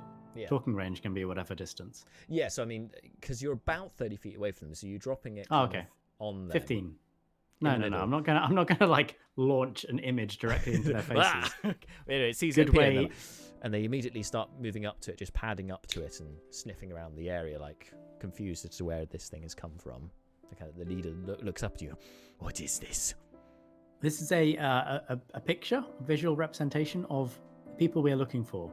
They would look like this, but they would have 3 dimensions and a smell. Visual rapidation, yes. Actually, let me just check the rules for minor illusion. No, but I have got Druidcraft. Okay. I'm going to Druidcraft the smell of Jakben, because that's quite distinct. See, it kind of Something like this. immediately kind of recoils back. Yes, exactly. No, this is. Ugh. It actually spits on the ground. I thought you'd see a wolf spit, but it's without lips, that's really impressive. Yeah, just kind of dribbles like a load of water. I'm sure it was a load of saliva. Like, no, you have not smelled this before. Oh, well, I think that's all we needed. Pleasure to make your acquaintance. Thank you for your time. Please return to your You have meat. Evening meal? Yes. what? You have meat, yes. Oh, in our packs. Yes, it's not Your as pack it's is- not fresh. Your pack is meat, yes. Different type of pack, different word. Back case. How Case. strong? How strong is pack? You see, the leader turns to one of the others who's been sizing you guys up, and you go.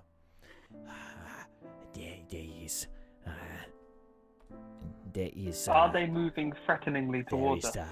is 3 or 5 27 numbers. 3 maybe. One too many. Paws. Less than my paws. Not many. Enough for us, maybe. I would point out that, as you can see, I have great magics. Magics Yes. that you can't smell. Make an intimidation check. Okay. I was going to give you advantage, but I felt like that needed a bit more reasoning to give you advantage there. Just like, I have magic. That's fair. Oh, It's an intimidation check. It's yeah. Does the rough impose natural disadvantage? Yeah. how do you feel? How do you feel about a 22? Oh boy. I mean, they took note when you did magic before. They were alerted to it.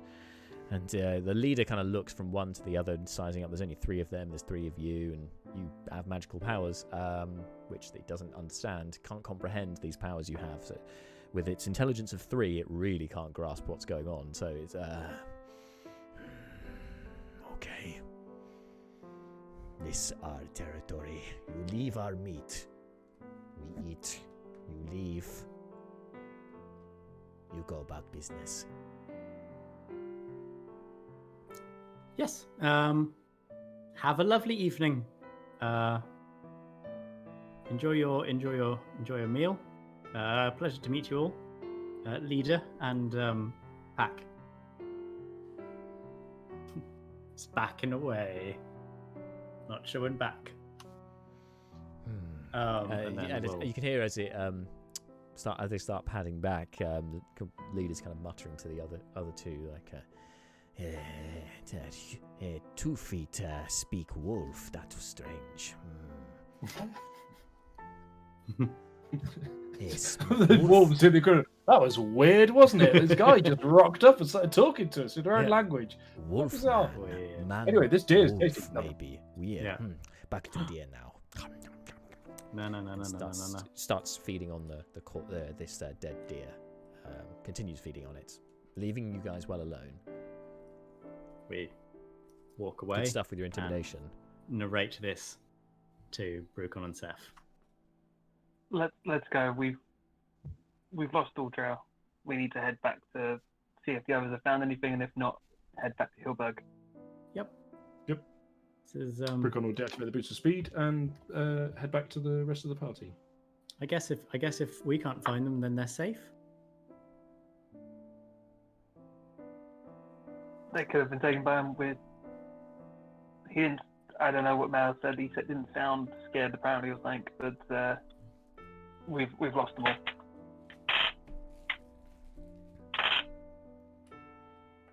Sorry, you saying this? You just so you get back to the rest of the party, to Fleeting, Neris, and Malar. Relay what's happened. And yeah, so you're all involved in the conversation now, and it looks like what did you want to do? Well, I was just saying, while the quite frankly baffling conversation was happening over there, could Malar and company have been looking around to try and pick up the path? Sure. Again? Yeah, that makes sense. You've got some time while this is happening, so sure. If you'd like to, again, this is. I think out here, I'll say this is going to be survival or perception. I think survival probably a lower DC than perception. Can I use my trunk again? Survival. Yeah, sure. If your advantage, try and get that flaming jackbooker back into your nostrils, so to speak. 13.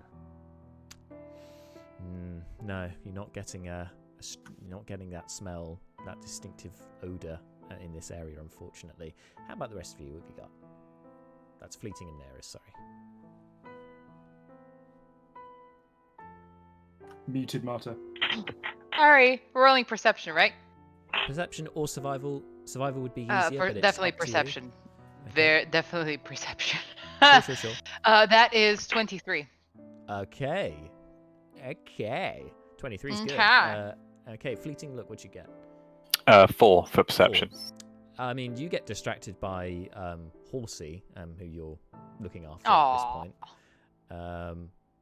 Kind of wondering if he is in fact Horsey or Reginald. He has 2 names now, apparently. As for Neris with your 23.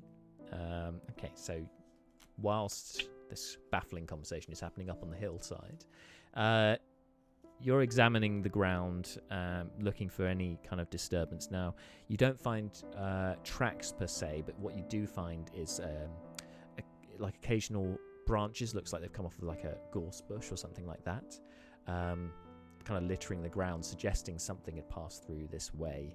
It appears to be going around the hill which some of your party are on.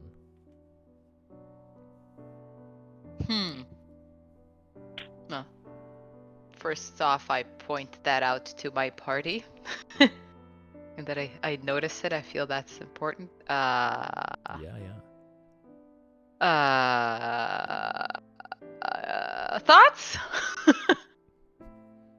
I have found debris. Well, Thoughts? I have found debris. we should at least go and check it out when everybody is back. Assuming this was happening while they were off. Yeah. Sure. So, collect the group when they all get back and then go to debris. And there is just kind of like obediently for once, just kind of like, okay. Doesn't charge ahead or try to torch it. Personal growth. Personal growth. Do we get It's any not there, it's indication another of doppelganger. Kill it now! Do we get any indication of what did this any foul play? How long ago it happened? Oh, what the debris? Yeah. Yeah. I would say, I think to get that kind of reading on it, you'd either need to make a nature or survival check examining the area. I think that makes sense. Perception alone probably wouldn't give you enough of an indication on that. Nature or survival. I'll make a. Ooh, 22. 22. All right. Yeah. Yes, that's much more like it. So, examining this area, yeah, it would appear, something has come through this way. It doesn't seem to be creatures in a rush necessarily, just judging by the apparent neatness of how this has fallen down. I know that's almost an oxymoron, that the neat debris, but the way that it has, it doesn't appear that something's been rushing through and just broken everything in its path. This seems to be slightly more measured, although perhaps somebody who is not so used to traversing the wilds, that perhaps they would get the odd thing attached to them and then pick it off as they're going along. And this particular, you haven't spotted any gorse bushes on this part of the trail, but you do remember that there were some kind of lining the roads on your travels, so perhaps this is an indication that when you were on the footpath before, that this could have been where that came from. So this would suggest you're on the right track. Do I get any idea, on how long ago it passed through? Exact. Sorry, I forgot to address that.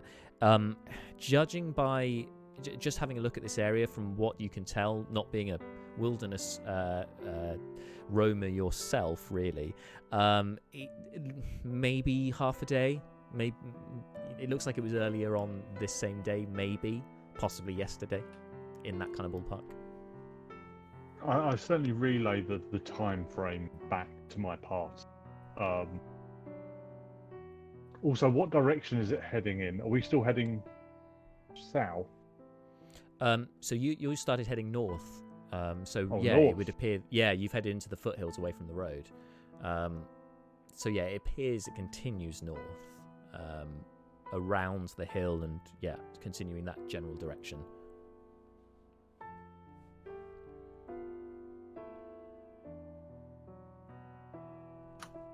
What is to the north of us, like geography-wise? Okay, Just the hills. Mountains. Any settlements or anything? I thought I remembered there being something.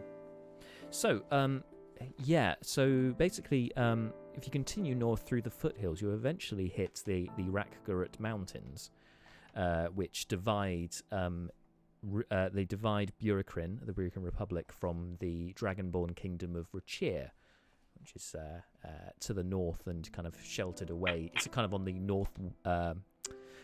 northwest side of this of the island of which Burikrin inhabits. They both inhabit together, should I say?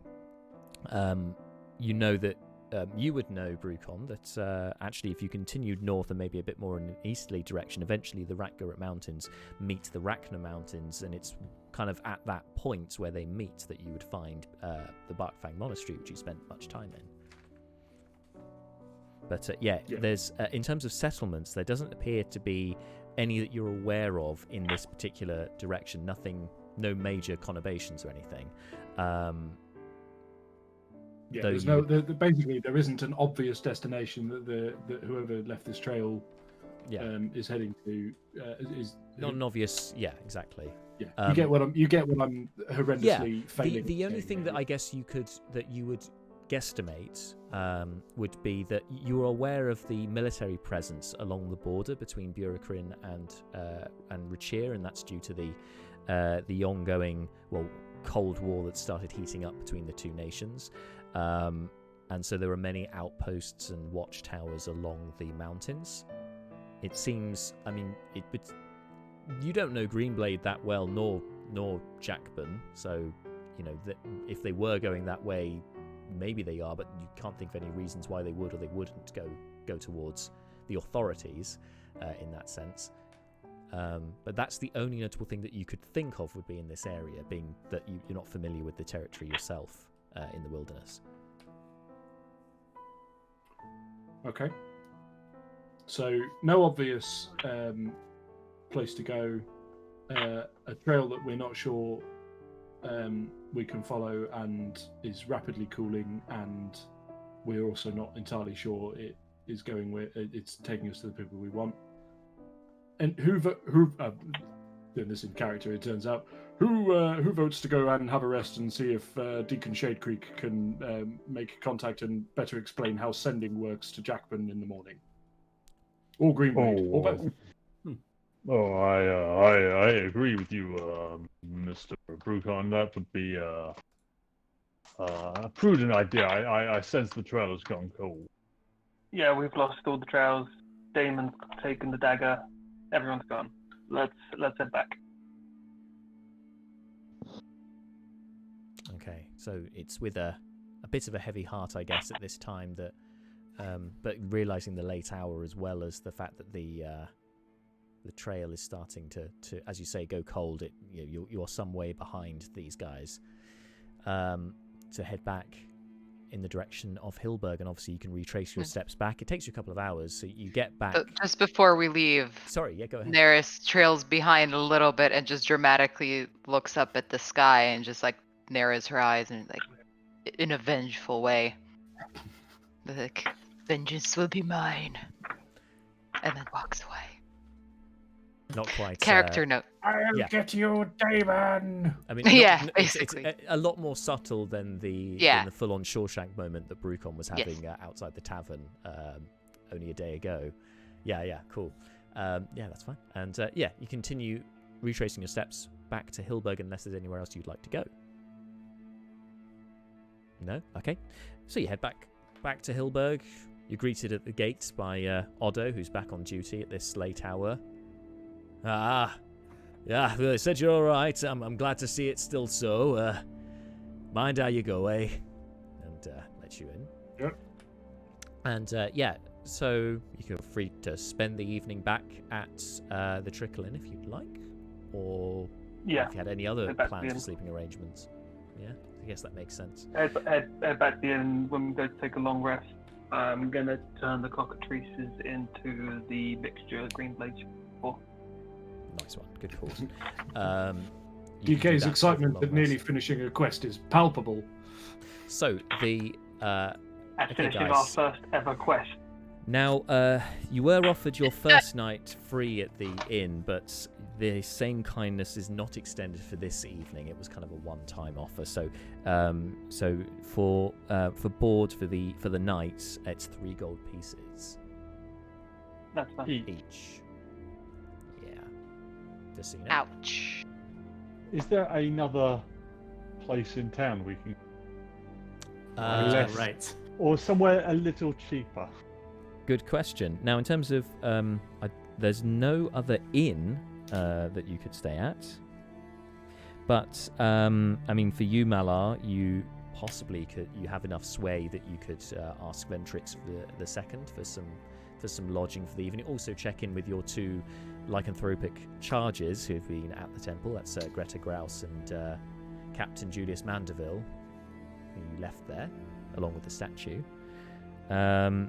Obviously, Neris has Summerfall Carpentry with her uncle Brinlan, which has at least 2 rooms. I'll offer that because apparently that's what I do now. I'm sure he wouldn't have an issue with the whole death thing, and I would prefer to have a member of the party with me when I go into that house for a second time, to not be kidnapped again. Very good logical reasons for that. That is learned through bitter experience, and that's fine. So yeah, those are kind of your 2 main options currently that you can think of. That the Trickle Inn is kind of the social hub of the town. You're not aware of any other inns to speak of. So fashionable. Indeed it is, with all its themed rooms. What would you guys like to do? I'm just going to trickle in. I'm going to offer the second room to somebody. It's like, somebody please come with me. I've got stuff at the trickle in, so I'm just sitting there. Yeah, Brucon is entirely unfazed by the idea of paying 3 gold for a night in a fairly nice place, so he's also going to stay at the Triple Yeah, Drunken Master in the tavern. Gotta go there. Leobrin will support Neris in her danger house. Oh my god! Spellcaster party! Yes! Yeah. Oh dear, oh dear, oh dear. So that leaves Fleeting Look and Malar. What are you guys doing overnight? What are your arrangements for overnight? Oh, sorry, Dan. I think you're DK. I think you're muted. I was muted. I'll also go to the spend the gold. Solidarity. And Fleeting Look. I will pay for a room. Okay, so 5 of you paying for a room, 1 of you going to stay with your uncle. That's, 2 of you, 4 of you paying for a room, 2 of you, because Leobrin's going as support and guest and free lodgings, fair enough, heads over to Summerfall Carpentry. So for the 4 of you going to the inn, it is what you expect. You take your rooms, you have your pick of the rooms this evening, so you can pick whichever themed room you'd like. It's fairly inconsequential, though I'd say Fleeting would probably go for the Eagle room on the top floor, because he can hang off the beams up there, so it's most suitable for your particular manner of sleeping.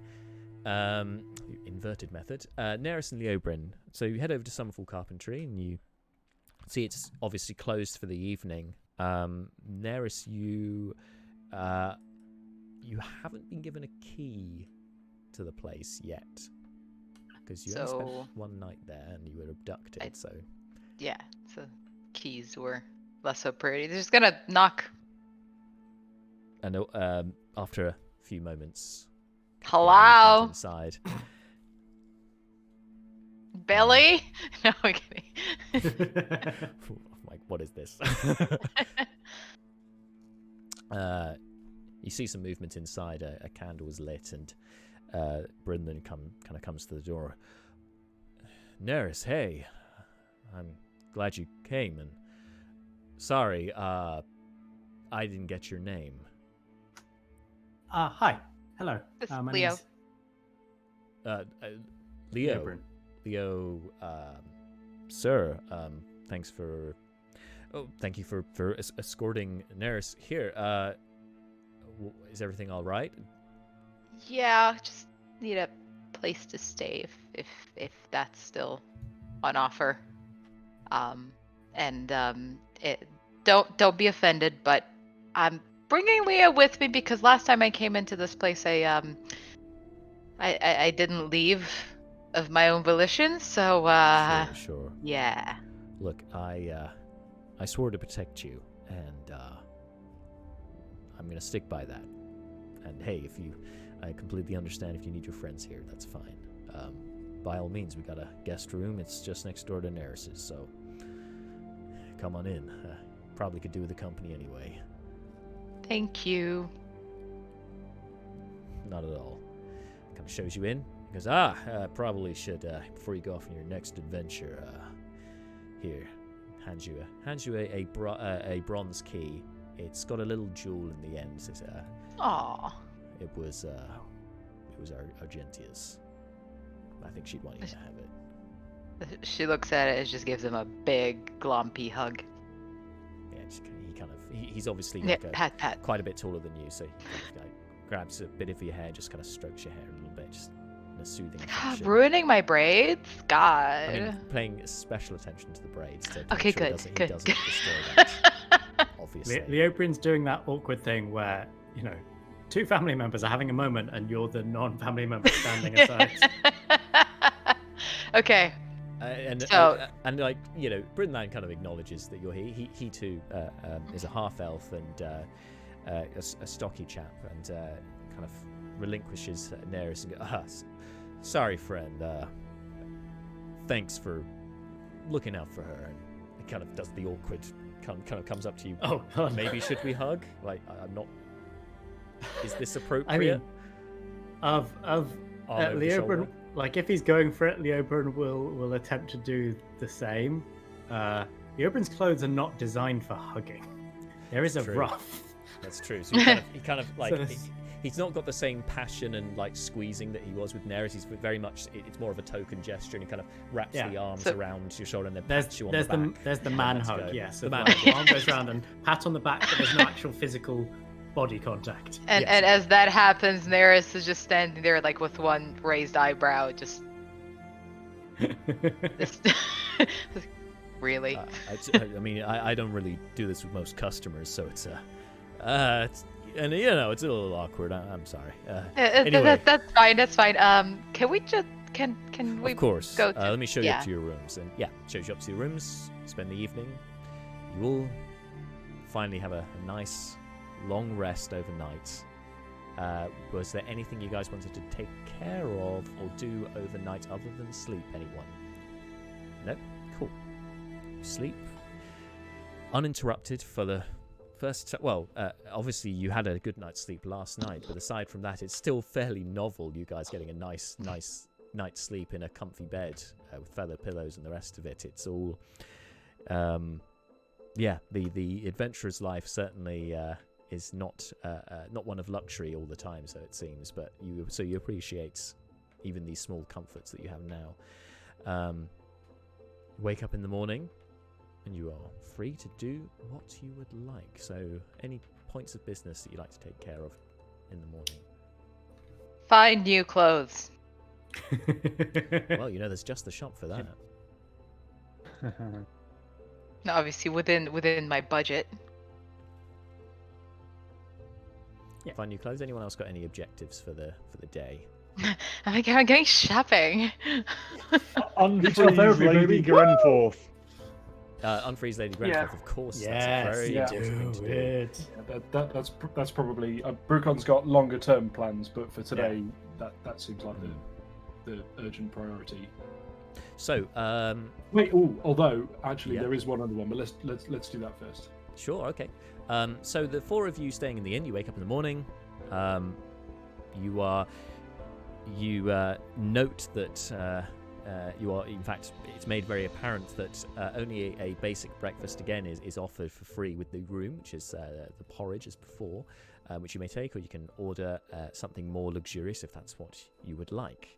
But otherwise, we probably would you'd eat your breakfast unchallenged and probably plan ahead as to, unfreezing Lady Grenthorpe is the order of the day, I guess, between the four of you. I mean, it is for Malar. I don't know about everybody else.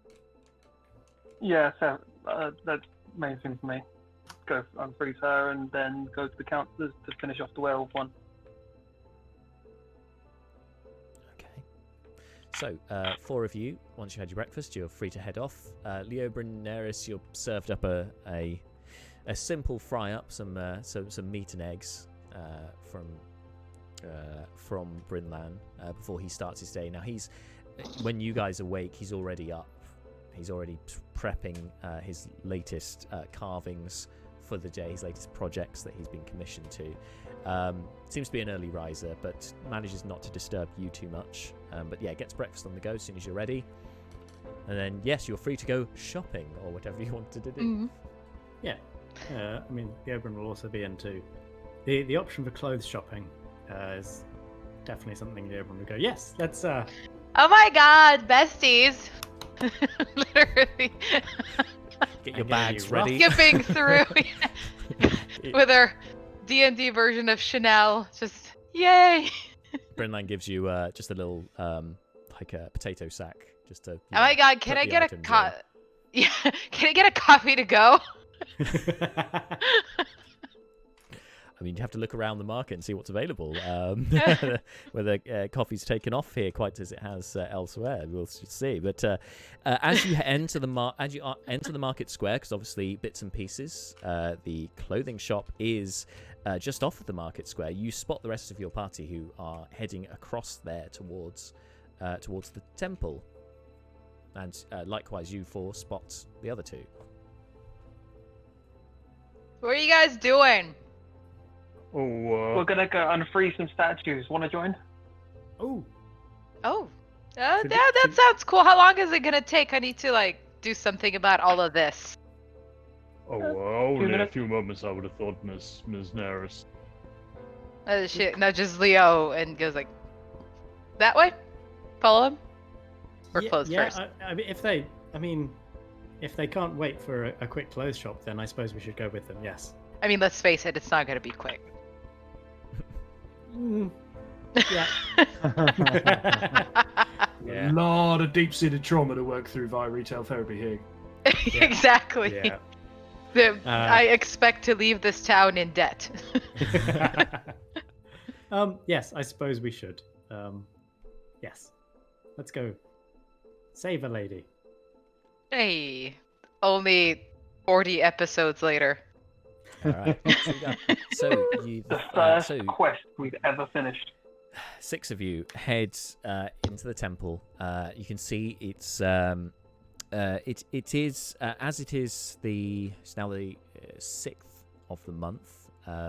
So it's not particularly busy today. It's not like 8 day. 8 day is that is temple day. Everyone's in the temple that day.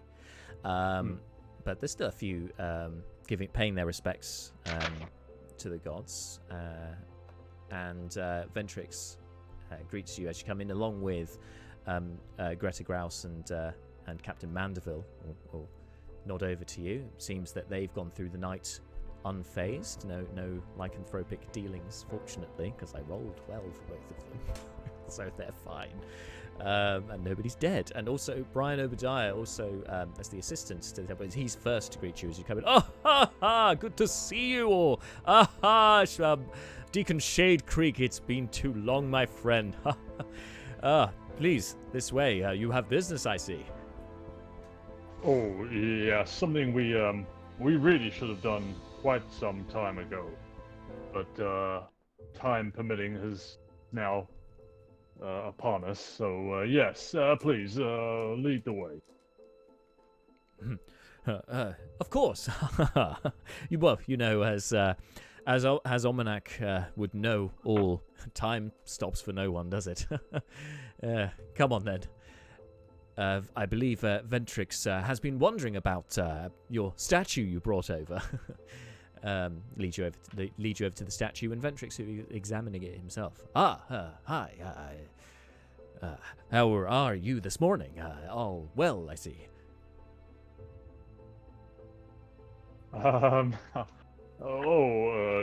Greetings, Ventrix. We are well, indeed. Hopefully, about to get much better today. Mr. Kosef, do you have the balm? Yes, I'll pass it over to Mela.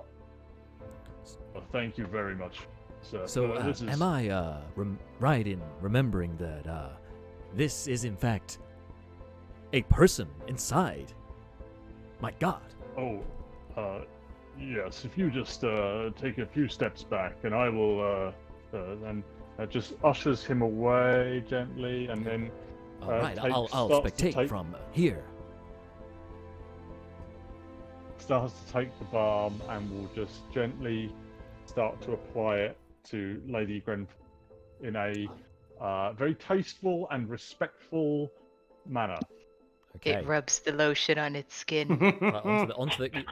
onto the shoulders and innocent areas. Bit down the back. Yep. Not much. Use the entire balm up, rubbing it, and nothing appears to happen. Face. Her nose. I think you missed a bit. Just yep, you got it. Yes, that one. By this point, yeah, you use the second one, and you've completely covered head to toe this thing, and it's still no change. Mr. Seth, what am I doing wrong here? You made this work with Mr. Fleeting. That's it. That's everything. We make this from the cockatrices. Is put it on. We've used it several times. Was it a cockatrice that bit the lady? No, basilisk. But Mala, make it. You, in fact, both of you, Mala and Seth, you can make a history check. I think Seth's actually going to say what I'm about to tell you anyway. So sorry, James, go ahead. Well, we know a basilisk got it because it was in the basilisk cave. We know that much. Yeah. But this should. Why? And I'm grabbing Mala by the shoulders. Why isn't it working? I grab Seth by the shoulders and shake him back. I don't know.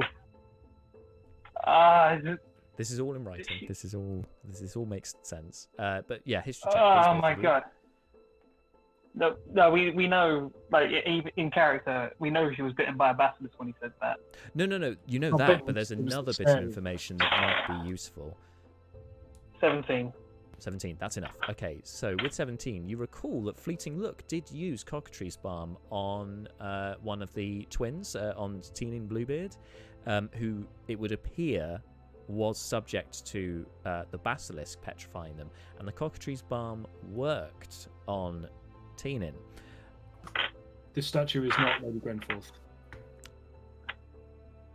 Oh, this statue is just a statue? It's a statue. Possible. That's my guess.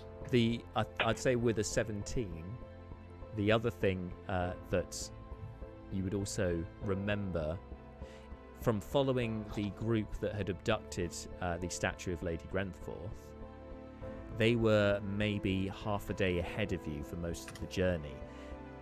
You know from your hunting of the cockatrice and from Fleeting's first appearance that cockatrice bites only last for 24 hours.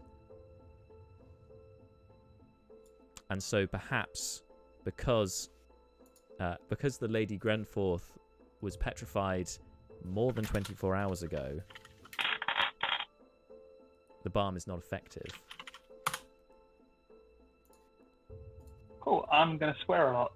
I'm going to throw the rest of the balm on the floor. I'm going to swear, and I'm going to kick something over. And I'm probably going to hurt my foot doing it because I'm going to kick something big, and I'm going to fuck life. Well, if it's just a statue, we can do a detect magic on it, surely, to make sure that it's not just a statue.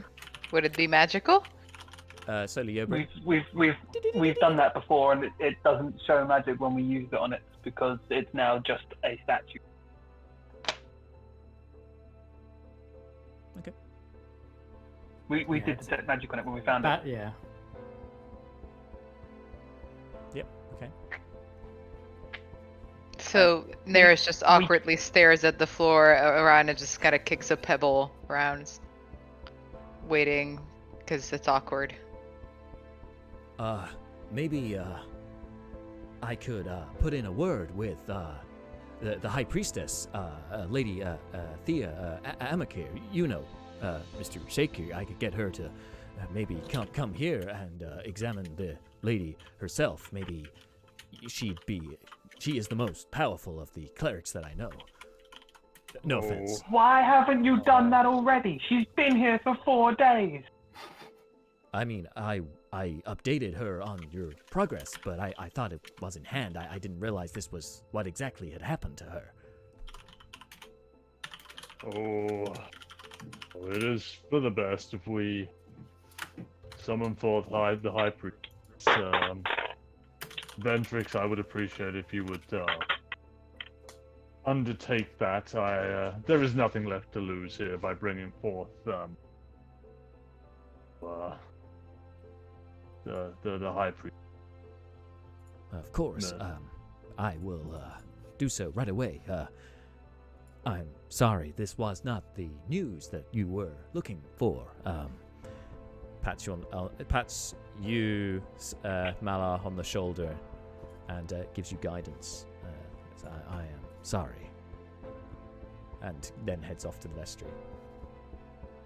Malar will go to the main sort of seating area in the church, and just takes a pew, just sits despondently. And I'm going to swear and push something over as I leave. Something breakable, like a vase. As you can do so, there are a couple of vases in there, vases in there. Yeah, So you can I push one, I swear, and I walk out the bloody church. Okay. You walk outside.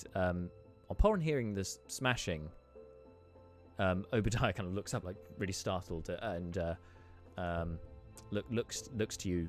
Heads over to Malar.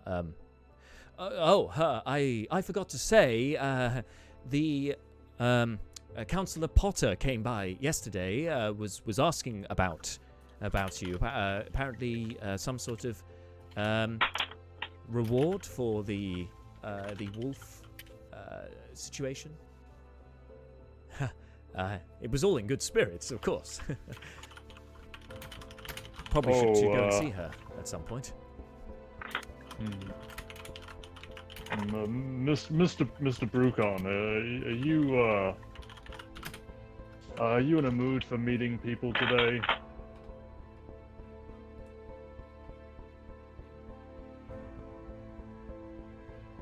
Oh, you're muted, Bart.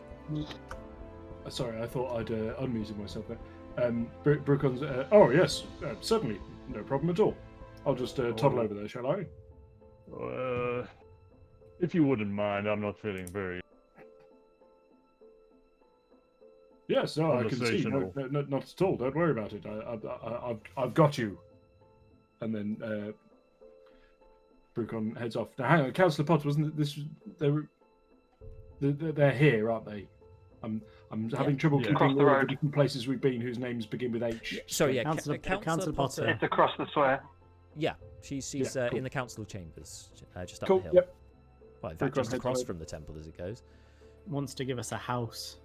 Yep. So you're just heading there on your own, are you? Sure. Okay. So yeah, you head across. You're familiar with the layouts. Head into the opening sort of reception area of the chamber, and the receptionist behind the desk. Hello. Sorry, your name? Oh, I'm Brucon Ree, and I was sent for by Councillor Potter. Yes, the adventurer, of course. I was expecting more of you. They're they're all Pissed dealing off. with some trauma right now. Oh. So it's just me. I'm here as their appointed representative. As that's happening, I've gone shopping. I apologise. Yes, the councillor is in her office. She said to send you through straight away, so by all means, go ahead. Good, thank you very much. Brucon heads on in. Heads on in. Through past the open kind of to the office door. Knock on the door, and Councillor Potts greets you. Hello. Good. I'm. Pardon me. Come here. Let me take a seat. And office sort of leads you over to one of these chaise lounge that overlooks the kind of water feature in the kind of adjoining area outside of the office. So yes, my thanks to you, Mr. Brucon, and to the rest of your group. I could do with my seal back at some point. I gave that to Malar. But you know, I'm not in a rush for that. Yes, I promised you a reward, and I can show you to your new home if you would like. Obviously it would have its own running costs. You are effectively renting it from myself and the council. Sorry, I'm gonna stop you there. The magnificent reward you gave us for walking into a mansion full of werewolves, and on your behalf, is a tenancy agreement. Have I got that about right? Basically, what I mean is, there is a small rental cost to cover the upkeep of the house, the maintenance, so the water, there's a maid, and so on. Those kind of utilities that come with the property. It's just a simple cost for that, rather than as you say, a tenancy agreement. It's slightly more than that. It's just we would manage the property, you see. Right. Well. Yes, Marshal, that is indeed it. Brucon. No, don't worry about it. Brucon does your kind of classic casual, and then kind of looking at his nails, despite not having put an emery board anywhere near them in God knows how long. But this is the thing that one does. So that's just what Brucon does. And goes, yes. Well, I'll be honest with you. There's been a lot happening. The werewolf, the mansion itself, the party was, you may have heard, a complete disaster. Vast numbers of werewolves. We were incredibly fortunate to escape with our lives and health, and indeed one of us, as a result of our involvement, contracted a terrible affliction. It's really ruined his life, honestly. And I have to tell you that in all of the kerfuffle, everything that's happened, I'm not entirely sure I know what happened to your seal. I'm sure you understand very dangerous adventuring duties and so on. Are you saying that one of your party has contracted lycanthropy? No, I'm not saying that at all. I'm saying their health was severely affected by this mission that we did on your behalf. Because if that were the case, we would have to place them into incarceration for their own and for the populace's safety. I couldn't have them free to roam the streets. They could turn at any time. Oh. Well, of course, but fortunately, I'd never said anything about them contracting lycanthropy. I'm just saying that there were some negative effects of our decision to offer you assistance, and I'm not certain that ongoing bills is quite the thing that we're most looking for right now. So. I mean, you're welcome to take care of those yourself if that is your will. I was only trying to simplify things by having one affordable monthly amount rather than dealing with the costs yourself. It's your choice. Yes. Well, I'll tell you what. I'm going to go. As I was saying to your charming young receptionist. Oh shit! I've just realised I'm talking. Brucon's starting to turn into Boris Johnson. This is really bad. I may have to retire the character instantly because he talks like Boris Johnson. Okay. Anyway, back at the plot. Anyway, as I was saying to your delightful young receptionist out there, the rest of the group are a little preoccupied at the moment. They're dealing with some lasting trauma, emotional trauma. I want to be clear. So I'm going to go back and consult with them. We'll see if we can put our heads together, figure out what happened to the seal. And in the meantime, possibly you might see if you can think of any other things that you might possibly be able to do to assist us. Make a perception check. Sorry, not perception. Persuasion. Persuasion. Cool. Okay. Persuasion. 17. 17. 17. Marvelous. Perhaps I have phrased this poorly. I mean, what we're offering you for in service and gratitude for your service. Incredible timeshare with amazing opportunities. Like really, you can only make money from this. We're offering you a property that is currently empty. We're offering the property without any cost involved, so you would own the deeds to the house. All that is written into the contract is essentially that as adventurers yourself, if you were all to perish for whatever reason, the house would then come back to the council, as is the standard here in Hillburg. And there's just as I said, the running costs for the upkeep of the house, which I imagine, since you won't be here very often, if you are supposedly adventuring rather than settling down, it's probably a worthwhile investment. You're free to take care of those yourself and shop around. It was really more of an act to kind of take out that stress for you, as I'm probably sure you have enough on your plate already. You're doing us a favour. Yes, I understand. Well, in any yes, it's only about I think 50 gold pieces per month, and that's obviously between 6 of you or however many should be fine.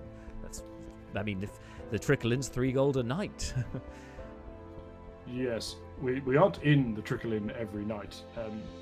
Yes. Well, anyway, I appreciate you providing this information. As I say, I'm merely here to convey the broad details of the party's message. I need to go back. I'm not appointed as their legal representative. Of course. Of course, you were just seemed so well versed. I thought perhaps you were a bureaucrat, a resident of Rundar. You seem to have a striking resemblance to a few of the families I've met over there. My mistake. By all means. Insight check. Sure. On that. Sure, I think I know why you're doing that. Yeah, it's 11. 11. I mean, a lot of dwarves in Rundar. So what the thing I was trying to insight check, to be clear, is whether this is a genuinely innocent comment, or if they're if it's along the kind of, and it would be a shame if something were to happen to them, hint hint hint. Yes. That's what I'm trying. With 11, it's kind of hard to read. It could be, but we can't be sure. Can't be sure. It seems unlikely, but maybe. I'm going to say something you're not kind sure about. Yeah, I'm going to say Brucon's kind of, the Brucon's basically gone Bruce Wayne from Batman versus Superman on this. If there's any possibility, then it has to be treated as an absolute racing certainty. So his eyes narrow, but only for a moment, and he goes, "Yes, well, I understand, and thank you so much for your consideration. I'm sure either myself or someone else from our group will be back shortly to iron out the details. But thank you anyway, and good day." And he hops up and toddles out. Enter Neris, sets fire to contract, walks out. No, kidding. Yes, you get that fireball to the room. Yeah. But careful, spell, but... He can take it. It's fine. It's fine. All right, so you can head back to join the others at the temple. Neris has gone shopping. which I think we'll just. I think we can just let you. We should save that for another time because I'm aware of the time. now. Shopping montage. Has Leo accompanied? Yeah. Okay, Oh so, yeah. So we'll catch up on that another time. Brucon, when Then you return, you just need some sassy music of us like coming out of fitting rooms. They're like, no. and they're just Oh strutting yeah. through the market square like things hanging off their hands. But with some form of takeaway coffee at the end of one, just going like, oh my god.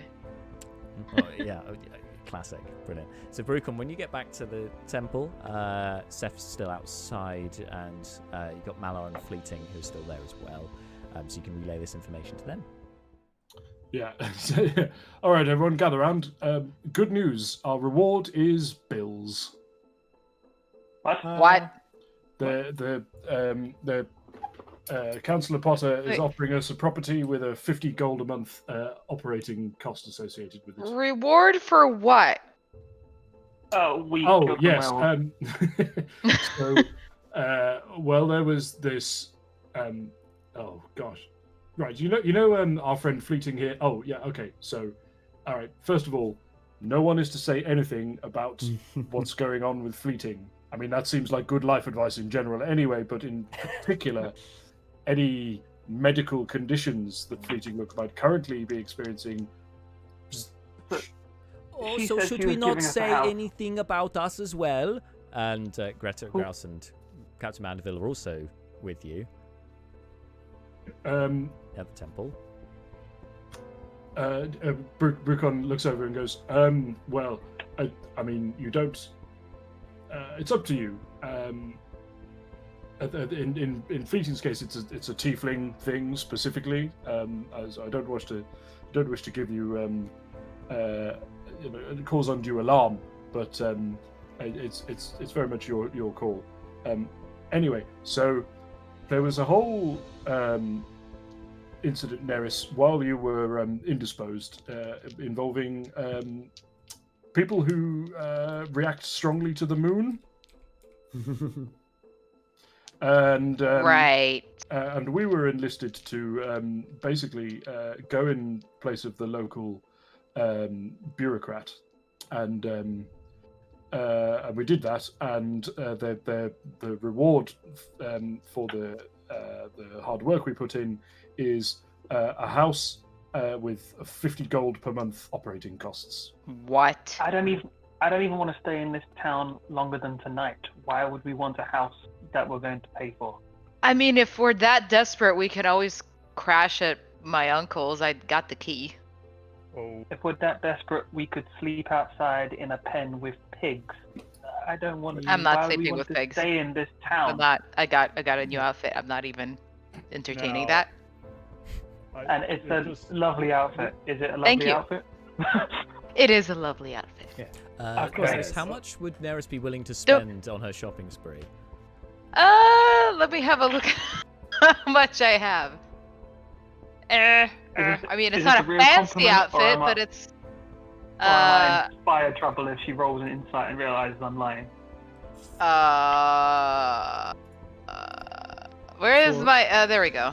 For reference, the Where can I see my golds? Sorry, thanks. Where are Mrs. my Dan. golds? Fleeting Looks had to dash off, but we should be wrapping up soon for the rest currency. of you. But go ahead. Wait, so I've got. Oh, I got 32 gold. A lot. Probably half that. Okay, so you we'll say you spend 15 gold, and Okay. we'll sort out that. We'll We'll you sort get of a the bunch details of clothes. the outfit later. sort Don't out the ask me what details it looks later. like. I haven't Yeah, decided. And the Oberyn, if you would like to spend some money on clothes, you're more than Yeah, welcome to. the Oberyn will spend, say, 10 gold on various extra fresh clothing. Get Nice some items. fresh. Yeah, there's like a few silks in there, some like bright colours. Some You some know very bold what? choices. Neris has had a tough time. The Oberyn's also going to pop 5 gold into Neris's pot, so Neris has 20 gold to spend. Hey. Okay. 20 gold's I'm worth of sorry, stuff. are the We'll two- sort that out later. Are the two people with magic that can A, clean them, B, make them look like anything, C, change their cloak into any shape, into anything they want? are they the only ones that are buying new stuff, and you can just magic and mend your stuff? No, Brucon is going to buy new stuff. Yeah, we're the ones with taste. No worries, we can sort that. Exactly. And I'm still wearing my torturer's clothes, so Okay. Oh yeah, you're a red mage, yeah. Yeah. Anyway, sorry. Back to the conversation at hand. Yes, I think we're all in agreement that the reward on offer here is very much not rewarding. Now, well, Mr. Brucon, we should probably at least get a look at the property. I understand its space worth before we do anything too hasty. If it's a simple shack, then I agree. Okay, raise of hands. Whoever wants to come back to this town. Any hands up? Anyone? Malar almost goes up and then he sort of remembers that he's on sabbatical and his hand goes back down. I imagine Neris will want to come back at some point for Yes. the whole family thing. Yeah. And you can stay with family. If they're No, giving us a I place offered with if somebody can. if they're giving us a place with a reward, find out how much we can sell it for. Sell it. We move on. it sounds to me like we can't sell it if as soon as based on what Councillor Potter was saying. I think I'm right that as soon as it leaves our possession, it reverts back to the council's ownership. Then I'm good. Yes, this I'm would done. appear to be as rewards go, and please, Deacon, don't take this the wrong way, but this very much seems to be a white elephant gift. Now, one other factor to consider is we still have the councillor's seal, and the councillor wants it back. Now, who has it? Fucker, let's bury it. Would that be you, Mr. Leoben, or did you give it back to Just me? doesn't give a shit. I was. He's the had a one- bad couple days. Yeah, that's fair. Sorry, go I on. was the one impersonating Councillor Potter. As far as I'm aware, I had it. Yeah, that makes Yep, sense. fine, cool. Okay, so we Don't have know, I a was doing decision that to make. in character, but yes.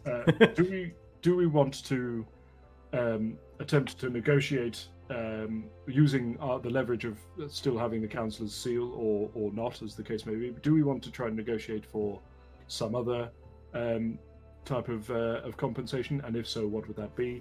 Or do we just want to leave and never ever visit this town ever again? That sounds like she's just going to arrest us or something. Who's got the seal? Can I see it? I'm not going to do anything. I just want to see the seal. Can I insight check Seth? Yes. Yes, you can. It's only 11. Is he lying? Is he going to take the seal and run away? You've got to roll a deception, Seth. Cool. Deception. Oh my god. Okay, 10. If Mala, you got to read. If you give me the seal, I am going to throw it some random direction down some street. I'm only going to respond if it looks like Leo is actually going to hand the seal over. To Seth. Why am I handing it to Seth? I just wanted to see it. Oh. Sure. If Seth's asking that, then yes. Malar intercepts the hand as he's moving across to Seth and just grabs Leo's hand. He's like, "Oh, no." It's not. I don't think it's got a curse in it. I think he'll be fine. He's. Look, I just want to make sure that it can't be traced back to us and not ever go into her hands again. And I'm just going to throw it that direction. And I just point on top of a building. Seth, you hear a voice in your... hear the familiar voice in your head go... Good, Seth, yes. Must be a lot of fun having your own Greek chorus wandering around and kind of like ominously commenting on your decisions. I like this. I don't have the angel on my shoulder. They're dead. I just have the devil. And this is going well. Because The he angel just on your agreed with shoulder me. is Malar. He's quite heavy. Yeah, that's what clerics. Your conscience that's weighing what down clerics quite heavily on you, being Malar. I So don't sorry, what's think. happening? I think we should return it to its owner. Well, actually, Agreed. conned us out of a reward. They've made us go do their work, kill their monsters, and their reward is nothing. Yes, but Mr. Seth helping sink to people their should level, be his then we're own not better. reward. Oh, for Yes, that, Mallow, you get I just give inspiration. Mallow a look. I just give Mallow a look. Brucon pops in. To be fair, if that's true, then we've already been rewarded. So, what we do in relation to Councillor Potter is basically up to us, right? Oh, well, Right. that sounds like an ecumenical matter, Mr. Fine. Luca. You guys do what you want. Half elf out, and I am going to the pub. Fair enough. What time So is guys, it? 9 a.m. it's early. Yeah. It's maybe 10. Yep. Fuck this day. Going to the pub. Fair enough. As for the rest of you, so are you going to go back and are you going to return the seal? Possibly negotiate on the house, go see the house before we wrap up today? What are you doing? I mean, returning the thing, sure. Brucon's okay with returning the thing. Definitely interested in trying to negotiate something other than, a cost as reward. If Leo is going to go back and hand that back and Brucon's going with him, it looks like they're going off as a pair to try and maybe renegotiate. Just before Leo goes, Malar pulls him over.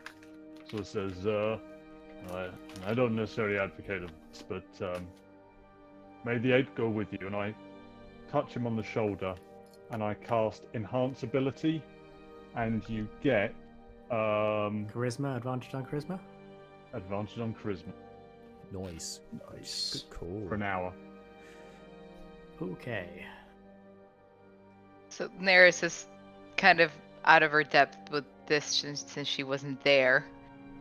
So she's gonna go back to her uncle's and basically try to see what his work is like. Sure. Just be there and be annoying and ask lots of questions. What are you doing? How about now? Hey, what's this? Funnily enough, that's basically what Fleeting Look is doing as he's followed Seth back to the pub.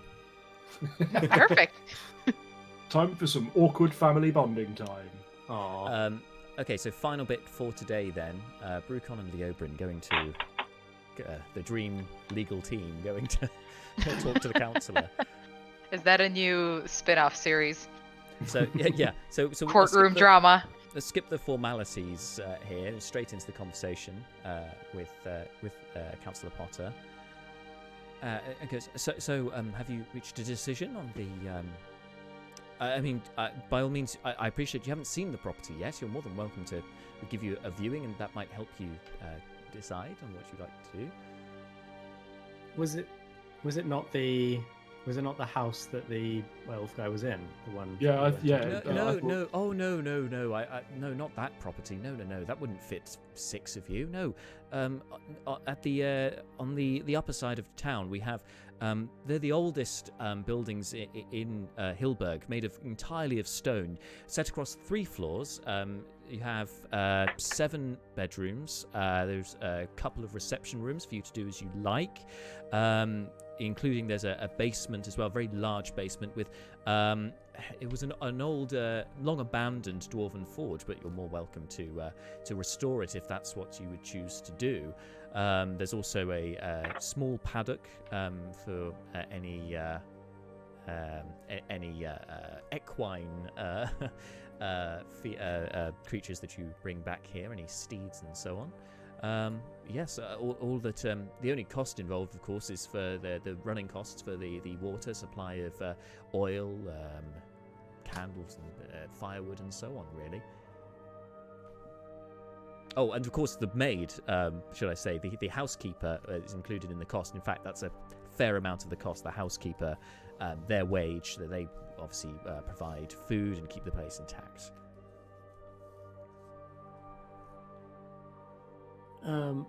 Yes. Brucon, I mean, this does sound like a economical investment. The only problem is we don't know where we'll be from day to day. Yes. I understand that could be more of an issue if you think that your duty would call you to other places. In terms of material cost, I'm afraid there's not much I can offer. Perhaps we could maybe do sort of a rolling contract, as it were, so that I keep that place on sort of on available for you. I was going to say on lease. I can't. But if I keep this place available for you when you're in town, and you could pay on a weekly or a monthly basis for the use of the place and obviously storage.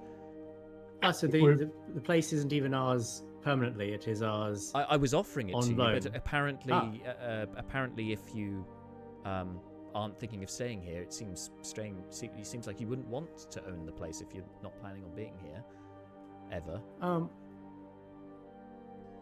I mean, I think we can. We never came back to Hillburg.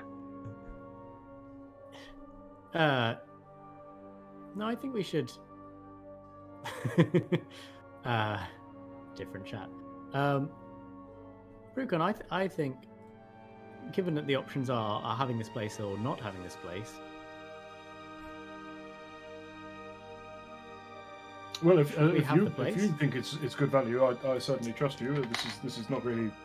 I don't find myself called to make these kinds of decisions very often. So if you think it's a good idea, then I'm interested. The one thing though, I do wonder, Councillor Potter, if we were paying monthly up front, then you would have the money in advance. Perhaps a discount.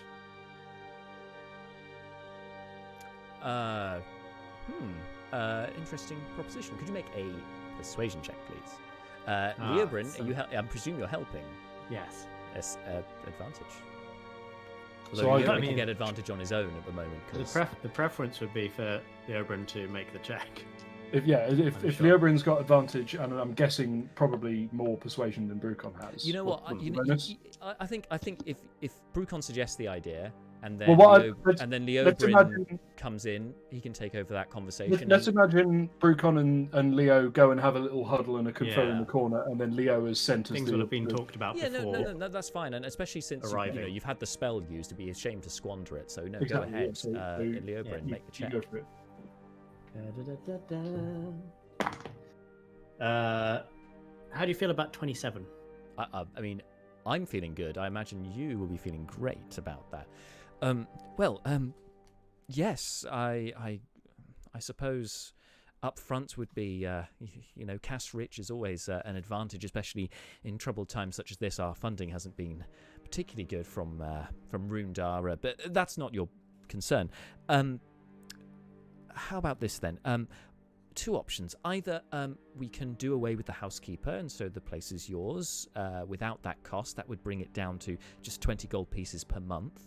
Obviously, water and stuff is still included, but there's no meals provided for you, and the general upkeep of the house would, that'll be up to you to figure that out.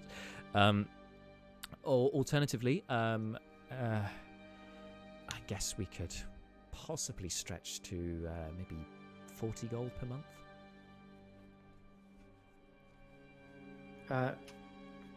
Sorry, I missed a bit. What was the 20 gold off? 20 gold was without the housekeeper. You want a housekeeper? Biggest significant cost. Generally present party members. We should get a housekeeper.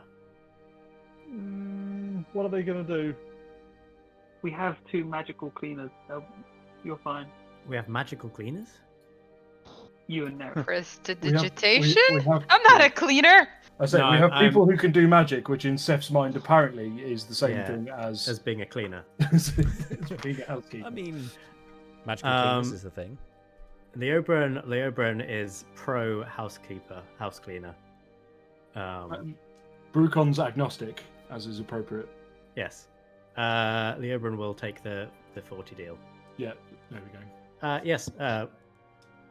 Yes, we will go for it's always good to have someone on the property, protecting it from crime. And keeping it, giving it that lived-in feel.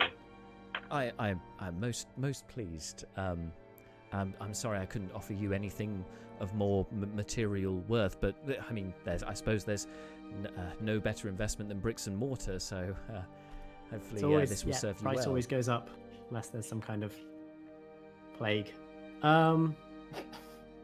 So the property will be yours. I'll show. I'll get to one of the guards perhaps to show you around.